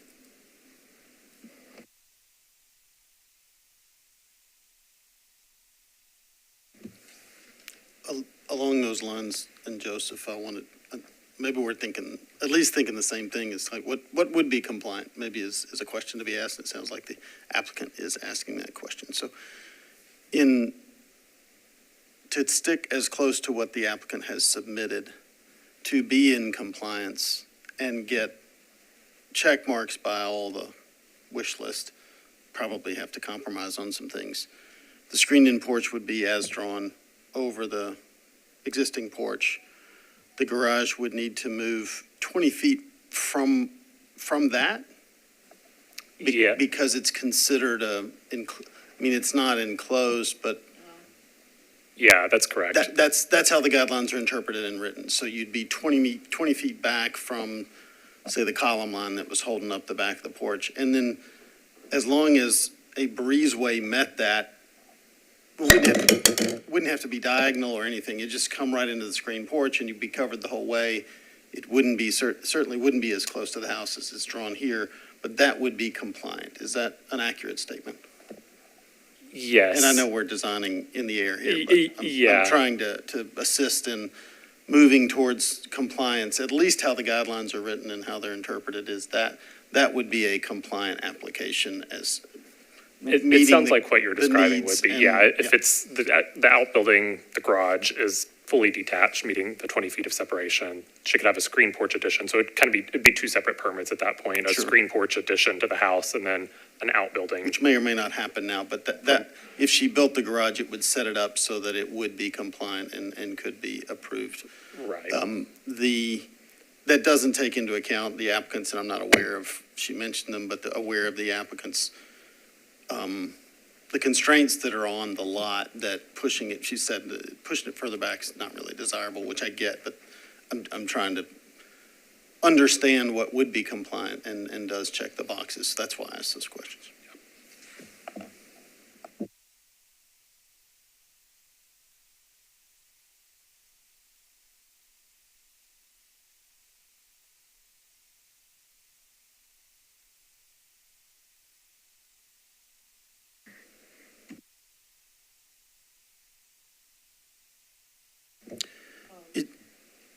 If I guess another way for this to meet approval is to remove the screen porch from the application. And as the applicant stated, there's 4 feet of it that sort of overlaps the part of the house that's sticking back. If you move the garage closer to the driveway in the part that were not near the bump outs, it's full 21 feet from that portion of the house, that would be in compliance as well. And I may be restating something that's already been said.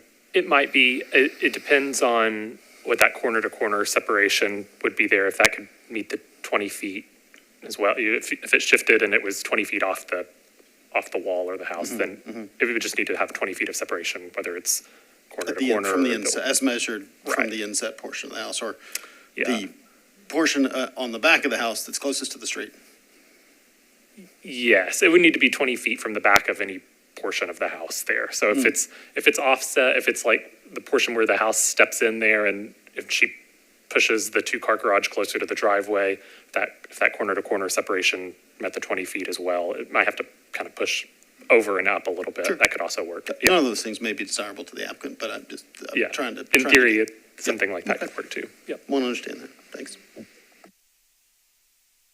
And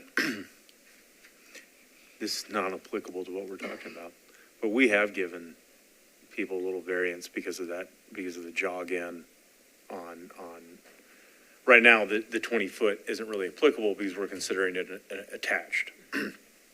That being said, we have given leeway where you have 20 or more feet in the jog in where you have a small overlap, especially on a, so I think that could be done, but I know that's not the request. The request is both.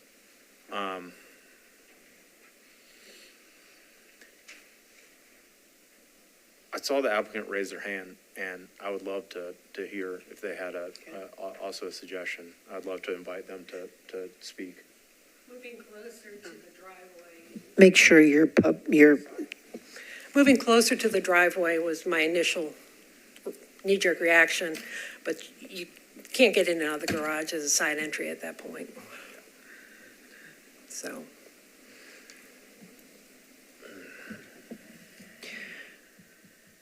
Well, it does sound like that if, and again, I think some of you have already commented that if the screen porch was removed, then there could be some tweaking to make this happen.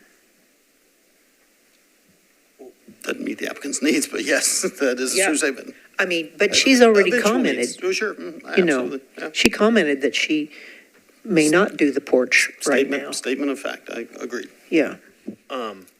One question, reading the guidelines, it says generally attached garage is not appropriate. And one of them, on a basement level, I mean, it seems like that's, I can't imagine that working. However, the other is typical feature of the neighborhood. How is that determined as far as being typical or not? Yeah, in this area, there's not any historic examples of an attached garage around this lot. Yeah. Sorry not to put you on the spot. Thank you.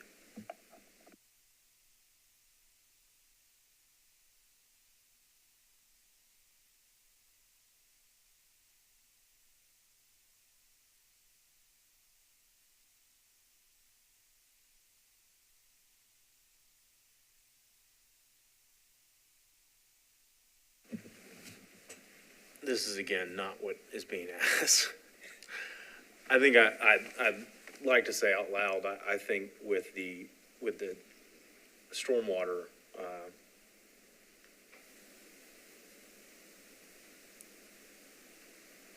restrictions or hardships, I think where the screened-in porch not part of it, I think I could see myself to approving a detached garage.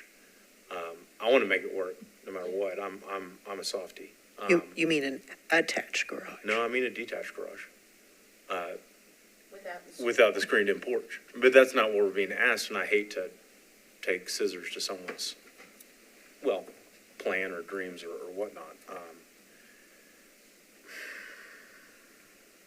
You want to try? Well, I want to try. I want to make it work. I want to make it work as it is. But I also understand we're up here trying to read the guidelines and apply them. Right. And breezeways, you said 6 feet generally, that's and we've got 15-foot wide. Yeah, 6 feet in open air. So it's just basically like a covered sidewalk. That's what's been So kind the of allowed. screening is sort of a impingement on that definition as well. Right, yeah. An open air walkway that's 6 feet wide has been. She could do that. Yeah. She could do I think that. the applicant said they're not kind of lined up, so it would be an awkward construction of the breezeway. I mean, I that's not up to us, but. But she doesn't necessarily need to have the breezeway, correct? A porch. Well, I think the idea being that, I think staff is reading the guidelines correctly, that an attached garage is not approved. I mean, that's why they recommend disapproval. And the screened-in porch connecting the two makes it an attached garage. That it could still be considered a detached garage if all you had was a breezeway. Right. But we're a little bit, I think that the screened-in porch is overwhelming that definition at the moment. And I think we're at detached. We're real close. We're probably real close to approval, but that's, again, not what we're being asked exactly. So I hesitate to make someone's decisions for them. I don't want to do that. I'm not going to do that. Although, Commissioners, I think the applicant hears our discussion. So I think it's, it's something that an applicant would say, well, I could possibly work that way. I don't think you're telling her what to do. I think you're giving an opinion. Right. And probably, she might work it. She might work it with staff. So I think this is why we discuss, but these are important thoughts. Yeah. Okay.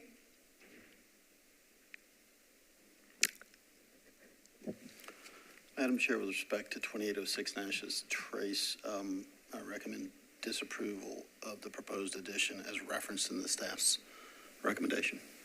As a motion? Second. There's a second by Commissioner Mayhaw. All in favor of the motion? A silent aye as well. So I think 4 concurring votes allows this to pass. Okay, the motion to pass according to the staff recommendation. Okay? So what does the applicant do now as far as getting approval for her Continue to work with garage? staff. Does she come back to staff and propose it? Come back with a new design. Mm-hmm. And if it meets design guidelines, then you could probably administratively approve it. That's great. Yep. Okay. Thank you, applicant.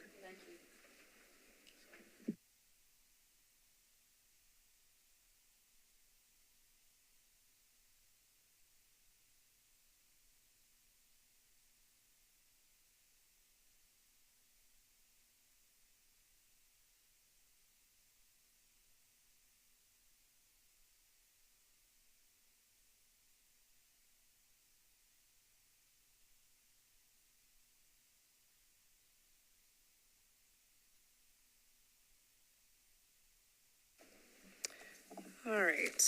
So the next application is for 3609 Westbrook Avenue. The house at 3609 Westbrook Avenue is a circa 1914 bungalow that contributes to the historic character of the Richland West End Neighborhood Conservation Zoning Overlay. So back in August 2024, preservation permits were issued administratively to demolish a couple of existing outbuildings, as well as to construct a rear addition that includes an attached side-loaded garage that is at basement level. That scope also included partial demolition, including the reconstruction of the front porch based on this circa 1968 property assessor photo that you see here. So work has started on the project, and the project team ran into some issues, contacted staff. We met them on site, and that resulted in a revised request, which is before you today. So that request is to revise the preservation permit to allow for additional partial demolition, including foundation replacement, siding work, partial demo to sizes of window openings on the historic house, as well as a revision to the addition itself with regard to one dormer. So here's the property now. So regarding the foundation, along the front facade, at the front porch, along the, if you can kind of continue along to the right side elevation and to the rear of the historic house, the applicant requests to replace that foundation. So we have some photos here. There are many more included with your staff recommendation. The applicant did submit an engineer's report that discusses in depth the structural issues of the existing foundation, including inadequate footing depth, collapse of some of the block for the foundation at the porch, unsound brick piers, which you can see here, lack of a sill plate, and a lack of footing for the rear foundation. So I mean, it's not uncommon that we do see issues with foundation in historic houses where it needs to be repaired or replaced. In this case, we do have the engineer's report. Neither that report nor the revised plans do show an increase of foundation height as part of their proposed scope. Staff was able to have a third party review that engineer's report, and that reviewer affirmed the conditions as well as the scope and proposed work set forth by the applicant's engineer.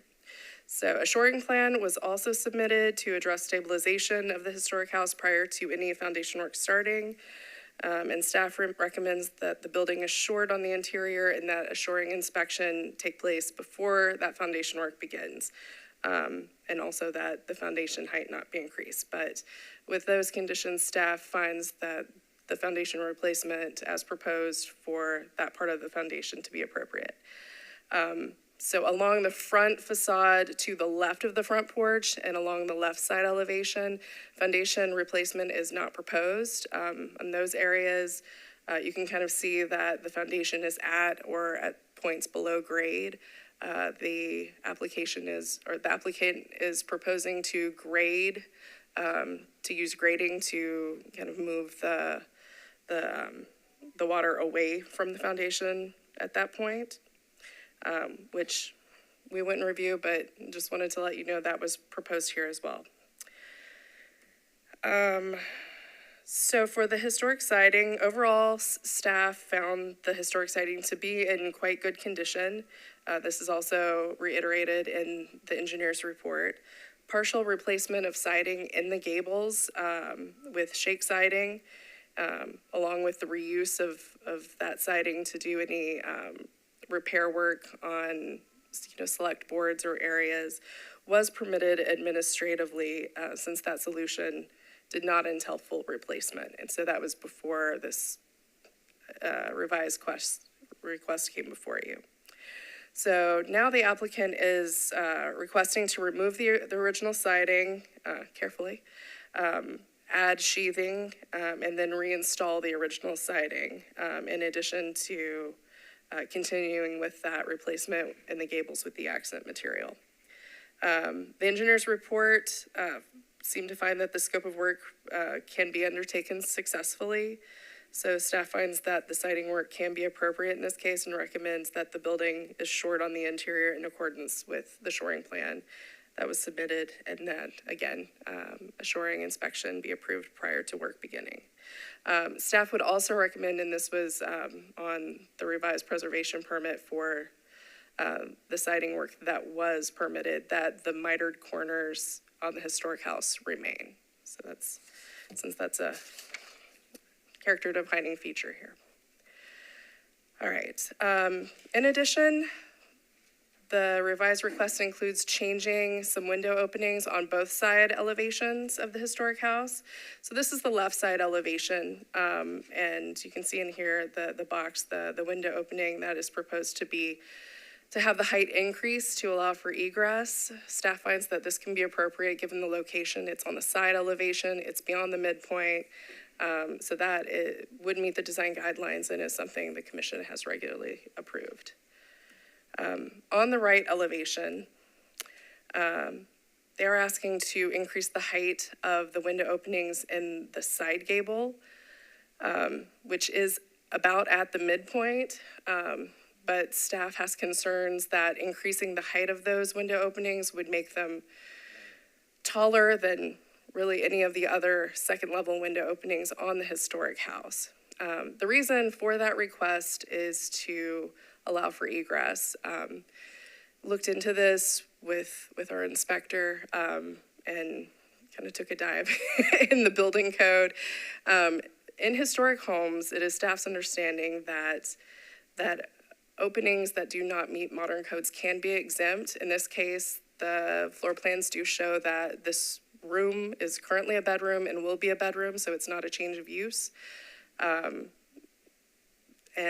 kind of looking at the dimensions, which is all set forth in the staff recommendation, it looks like these openings possibly could meet egress, one alternative would be to use casement window openings, which would allow for, some additional room there, which, because it isn't a conservation overlay, replacement of window openings in kind, as long as the overall size of the opening doesn't change, is not reviewed.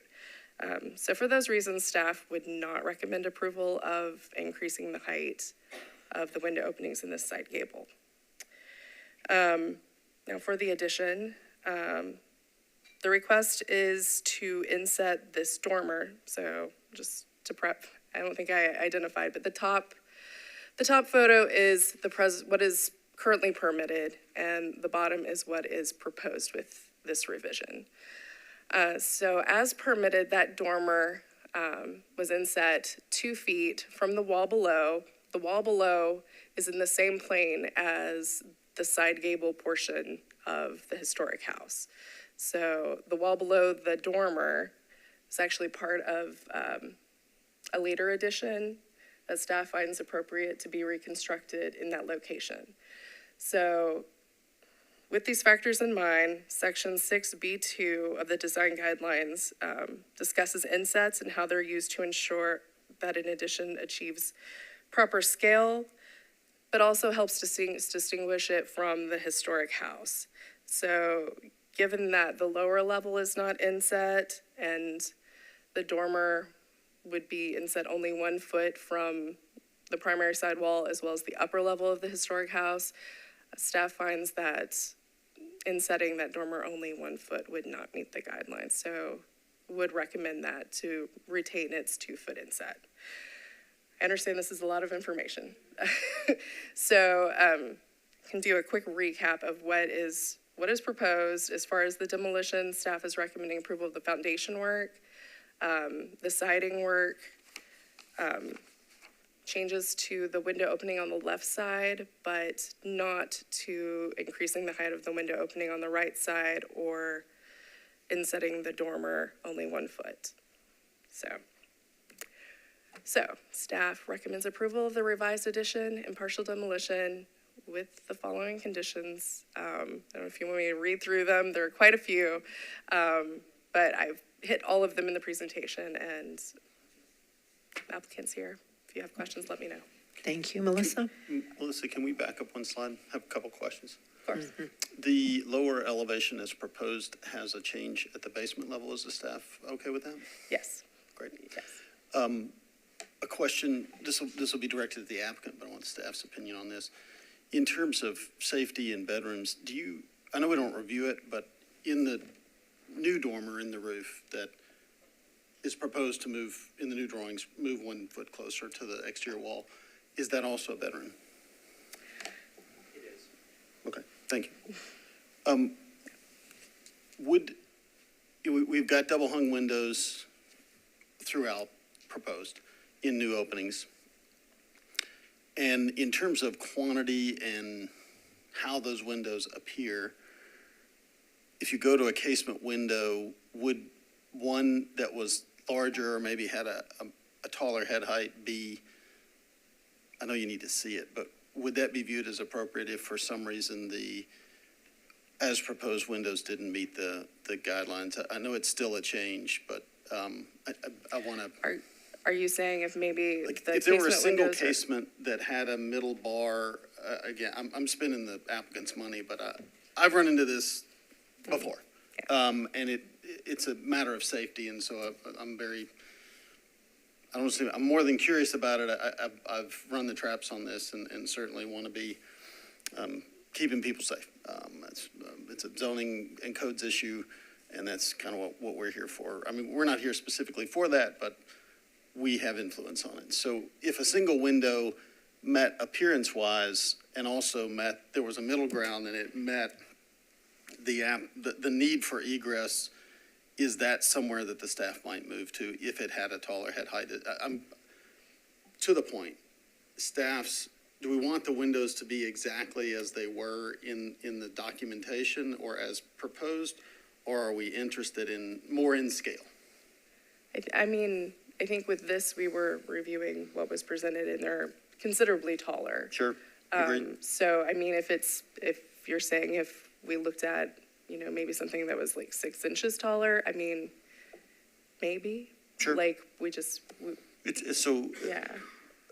it's a matter of scale and Right. rhythm and proportion of opening. That's what the guidelines say. So, okay, that's helpful. Thank you.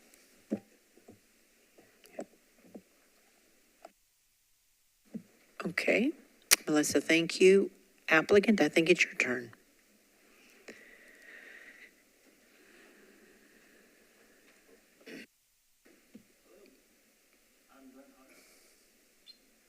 Press the, Push the button.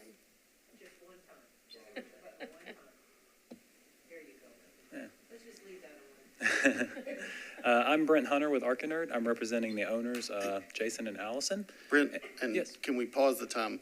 Firstly, I want to say thank you to all the applicants here for coming to us with changes before you do work. I applaud you.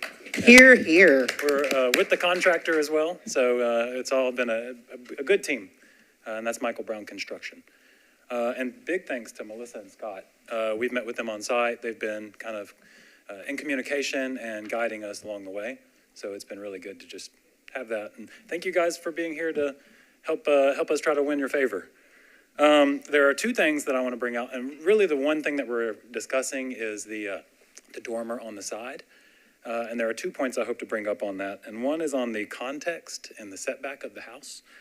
The dormer that we're talking about is on the west side, and it's approximately 22 feet from the property line, which is 17 feet off of the setback. So it's a good deal away from the setback. We've tried to minimize the impact on the lot and really preserve the scale of the historic structure by building everything to the back with the addition and not stepping out to either side once we've went to the rear. And we've extended the whole footprint to the back. This decision maintains the home's modest profile when it's viewed from the driveway and from the street. And we hope that that meets kind of the historic character, the goals of historic. And given that the proposed dormer is significantly set back from the property line and the setback, we're hoping that it still being an extra foot off the exterior wall will help give us some leeway. The design intent, as we requested for the 1 foot, is the kind of second point. The design intent is that we're hoping that the additional 1 foot of the dormer that sits above the 1-story building below, or the 1-story wall below, is still maintains the intent of historic in that it's detached from the exterior wall below and shows that there is a separation. The goal of the 2-foot step-in is to show that kind of intentional step-in. So we're not trying to request for 2 feet out. We're actually only requesting for 1. And although the interior plan is not reviewed, we want to note that we've maintained the original staircase on the inside and kind of flipped its orientation front to back to kind of keep the holes aligned that are already existing in the home. What this does is really kind of confine the area and the distance from side to side where that dormer bedroom is located. And it's right now at 9'1", or it's currently at, 10'1", and we're hoping to make it 11'1". And just in bedroom scale and knowing that their daughter is going to be the one in that bedroom, 11 by 11 is kind of a standard, or at least that I try to design to. So knowing that we have the opportunity to invest heavily into this house, we're hoping to have a very standard bedroom on the upper floor to go along with the new bedroom to the rear, and then the one in the front that you see that were the other questions, that the other issues were raised. You can see where the roof really starts to combine that space as well. So this will be the second biggest bedroom up there, and we're just hoping to get 1 extra foot out of it. Thank you, guys. I have a question before you depart. Just spitballing on your original application on the top, what would you say in the bedroom where the dormer is, your sill height is on the 2 paired windows in the middle, not gable, but in the middle shed dormer-ish? 36? Yeah, Looks like 30. 36. I think they're about 30. Okay. Yep. That one looks like by the time you get the tape out and put it in, and if the fire marshal were to come, you'd be probably not at it in terms of your minimum sill height for 44 climbing inches. out. Yep. Is it 44? 44, yep. Okay, I thought Yes, I sir. thought it was much lower for a sill and an egress, but it's been a minute, so. I had to do STRP checks for fire marshal type stuff. And I've been. so I'm pretty aware on those. We get to check them often. I've been professional guessing for a contractor for a while, and so I'm out of the game. So some of this stuff is cloudy, but I know some of those questions are pretty significant in terms of bedroom egress. Thank you. Would, as the applicant, obviously a reduction in the number of windows is a reduction in the natural light in a bedroom. Is there a middle ground where we could meet egress with taller windows that were double hung and maybe fewer, particularly on the front gable of the house? Is that a possibility in? I think so. Yeah, I could review. Compromising between the two? What we ran into really was already working with the contractor, and their window rep actually brought it up and said, these don't meet our current standards for egress.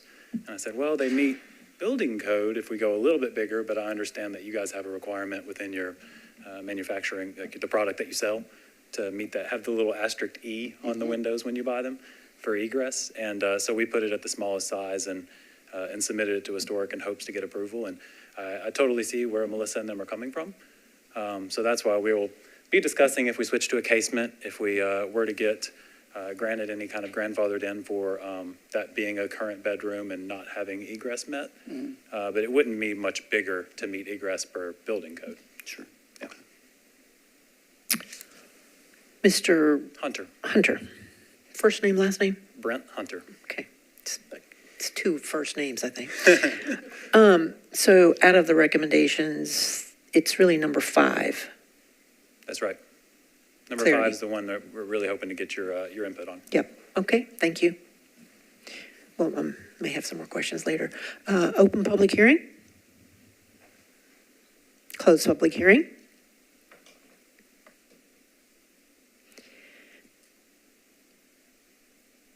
I don't know that we've ever really brought in, that I can recall, where we've talked about egress, on a window placement.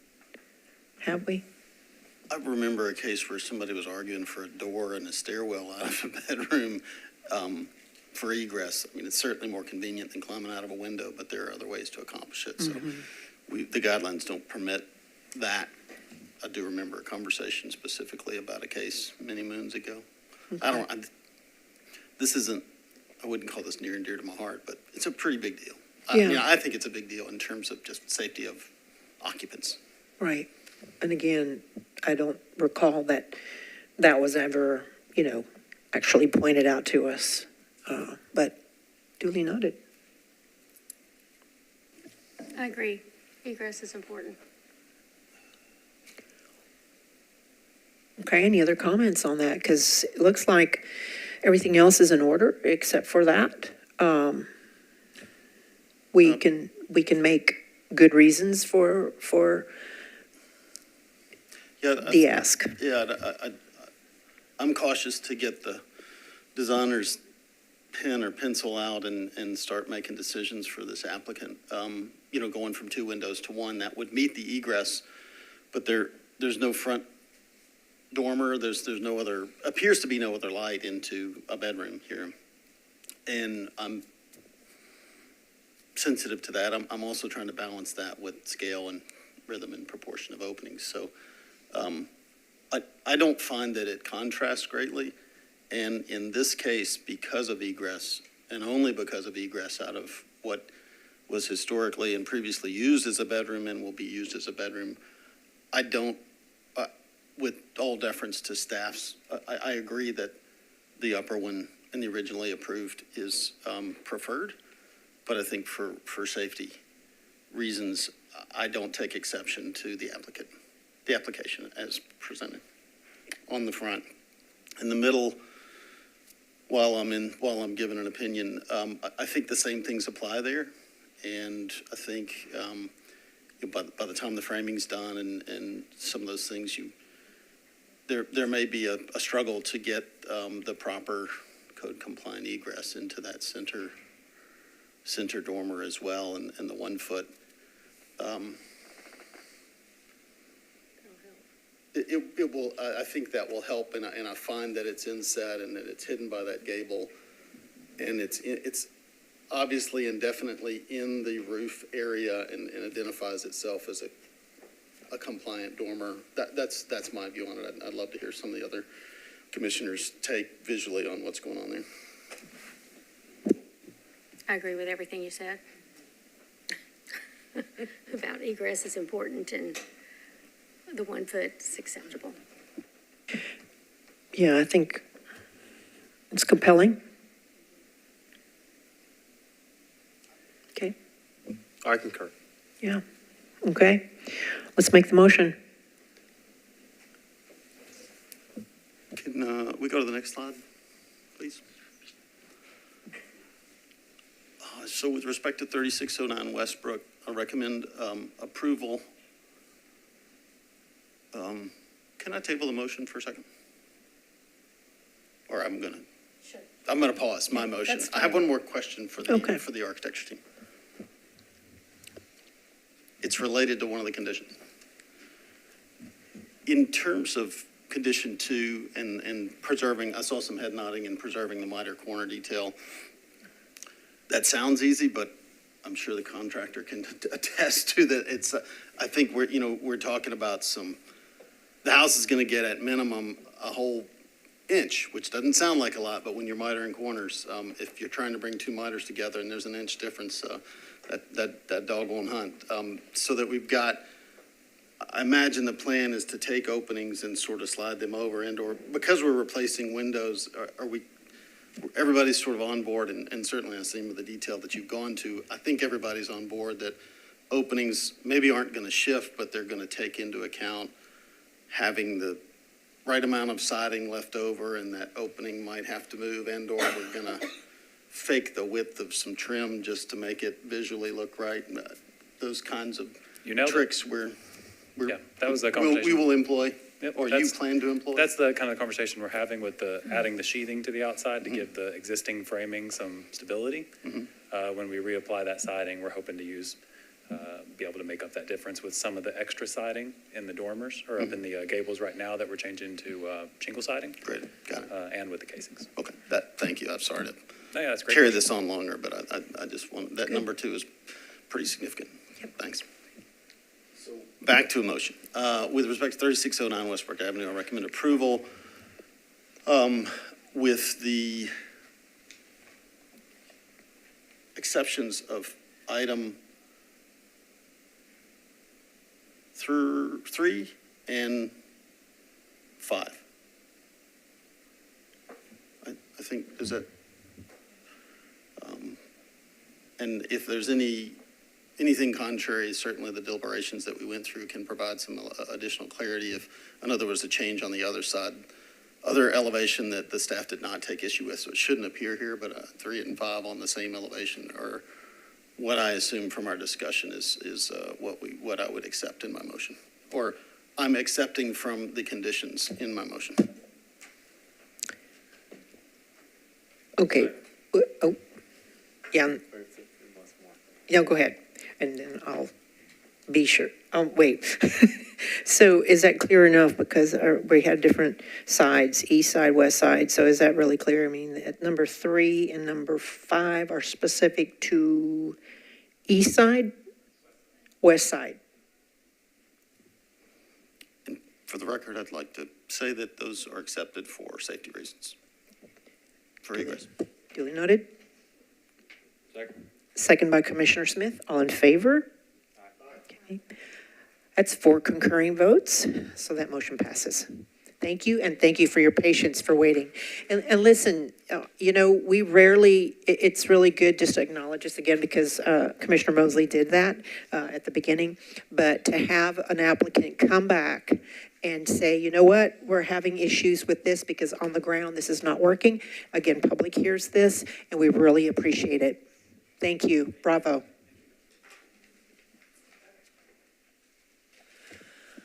Last one, I think. This application for 50 Vaughn Road is for a new office building for the Friends of Warner Parks in Edwin Warner Park, which is a historic landmark. The star on the screen approximates the location of the Friends of Warner Parks headquarters.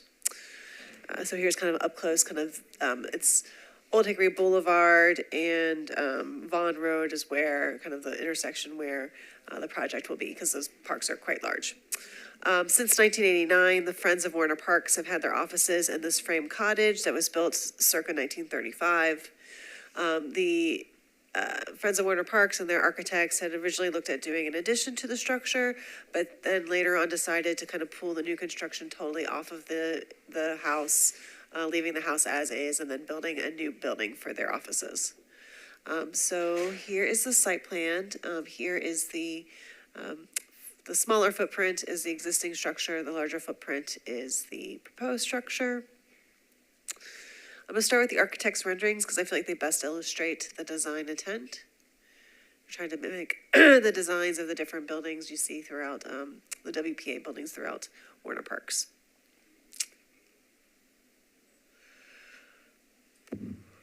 Here are the elevation drawings. Overall, staff finds that the height, scale, location, roof form, known materials, and window and door pattern, and the overall design meet the design guidelines. Here's some more elevations. Here are some of the proposed materials. Again, if you're familiar with kind of the picnic shelters and such in Warner's Parks, they're trying to do a modern interpretation of those. Of course, staff will want to approve the final material choices. So, staff is recommending approval with conditions about approving final materials and about archaeology to take place on the site. They've already spoken to our staff archaeologist, Dr. Adam Fracchia, about that. So, happy to answer any questions, but they are here if you want to hear from them. So, Melissa, Yes. the archaeology part Yes. is quite interesting. So that there's not been a dig there or a survey in the past. Not that I'm aware of. Again, Dr. Fracchia, our archaeologist, has looked into it and has discussed it with them. I think it's just doing some basic, where the footprint, where it's going, kind of doing just some initial surveying to see if there might be any resources there. Mm-hmm. Yes. Generally speaking, it was such a improvement for the department, for the Metro Historic Commission department, to have been able to hire an archaeologist, a very professional and educated archaeologist. So kudos to how that happened. I think you all may know that about Dr. Fracchia. But just to have that on staff, to be able to do that, especially with a lot of the other projects that's been happening, Metro Historic Commission, I just want to acknowledge that because it's been really a big deal, and we're just happy to have that kind of resource. Agreed. All right. Okay, so there's not really an applicant, or is there? The applicants are here, yeah. Oh, of course we do. Good afternoon. Good afternoon. Hi, everybody. My name is Emily Wilson-Ham. I'm representing the Friends of Warner Park on behalf of Hastings Architecture. I'm the lead architect on the job. And first, just want to say thank you to Melissa and the staff for their guidance. We've been working closely with them on this project, and thank you for the recommendation for approval. We agree with all the recommendations, and as she mentioned, have already begun coordination for the archaeological survey, which is tentatively scheduled for next week. Mm-hmm. And happy to answer any questions. Yes, thank you, Friends of Warner Park, for all the preservation efforts, and your board, and we hear of all the work that you do. Kudos as well. Thank you for waiting to be at the very last end of it, but I see such smiling faces, so if you're on the staff or whatever, thank you again. Okay, if there's no other questions to the applicant, and it is a really great project, and I think it'll be really great for the community as well. Open public hearing. Close public hearing. Okay, so motion. With respect to 50 Vaughn Road, I recommend staff, we approve with staff recommendations. Motion. Second. Second by Commissioner Mayhaw. So the motion was Commissioner Cashin, and then second by Commissioner Mayhaw. All in favor? Okay. There's 4 concurring votes, so that passes. Thank you again. Appreciate it.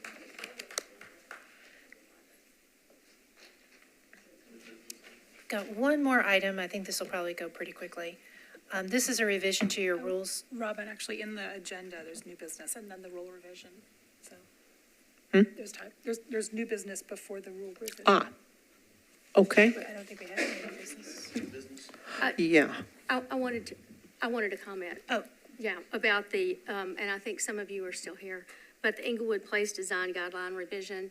I just would encourage you all to communicate, and I really was persuaded by what the gentleman had to say, that he just felt like there had not been enough communication. So it's not that we don't want to work with you or anything like that, but we would just encourage you to communicate.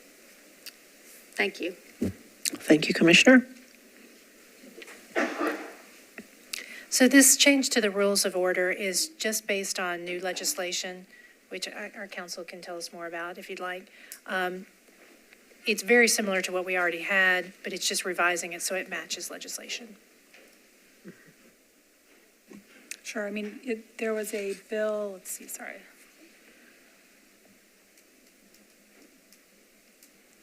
So I have to pull this up. That passed back in November, just regarding rules for appointments to boards and commissions that are created by Metro Council by ordinance, and also regarding how to deal with excessive absences. And so that's all, that the language of the new rules actually just directly reflects the language of the new ordinance, and it just makes it completely congruent.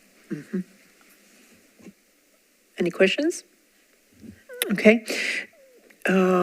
We don't have to have public hearing on that, do we? Maybe by default, it's always good to open public. Go to do hearing. it? Is there anyone here? Okay. Okay, legal has given us consult on that. So, open public hearing. Close public hearing. Okay. I have a question for council. This appears to me in my reading, first time I read it, this is certain. So, if you miss, you can add up the number of meetings, and if you miss this many, the language is shall, not may, or if you got a good reason or the dog ate your homework, maybe you can hang out. Am I reading that? Is that correct? You are correct, and this is just reflecting the ordinance that was passed by Metro Council. Sure. It's a lot of meetings to miss 2/3 in a year. Yeah. But yeah, it's. Shall is shall. Yes, so. Shall is shall. It doesn't say so it shall be referred to the committee, and which shall introduce removal legislation, doesn't mean it will pass, but, yeah. Shall is not made. Correct, yeah, no, this is that, so that is a difference. And I mean, but the ordinance would take precedence over your rules anyway, yeah. Mm-hmm. Okay. Do we vote on this? Yes. because you're Okay. changing the rules. All right. Is there a motion? Madam Chair, I move that we approve the revision to the rules of order as Motion? proposed. Okay. Second by Commissioner Cashin. All in favor? Okay, 4 concurring votes, and that approves it. Thank you. Anything else, Ms. Ziegler? Thank you, everyone. Thank you, IT, for all our mishaps this afternoon.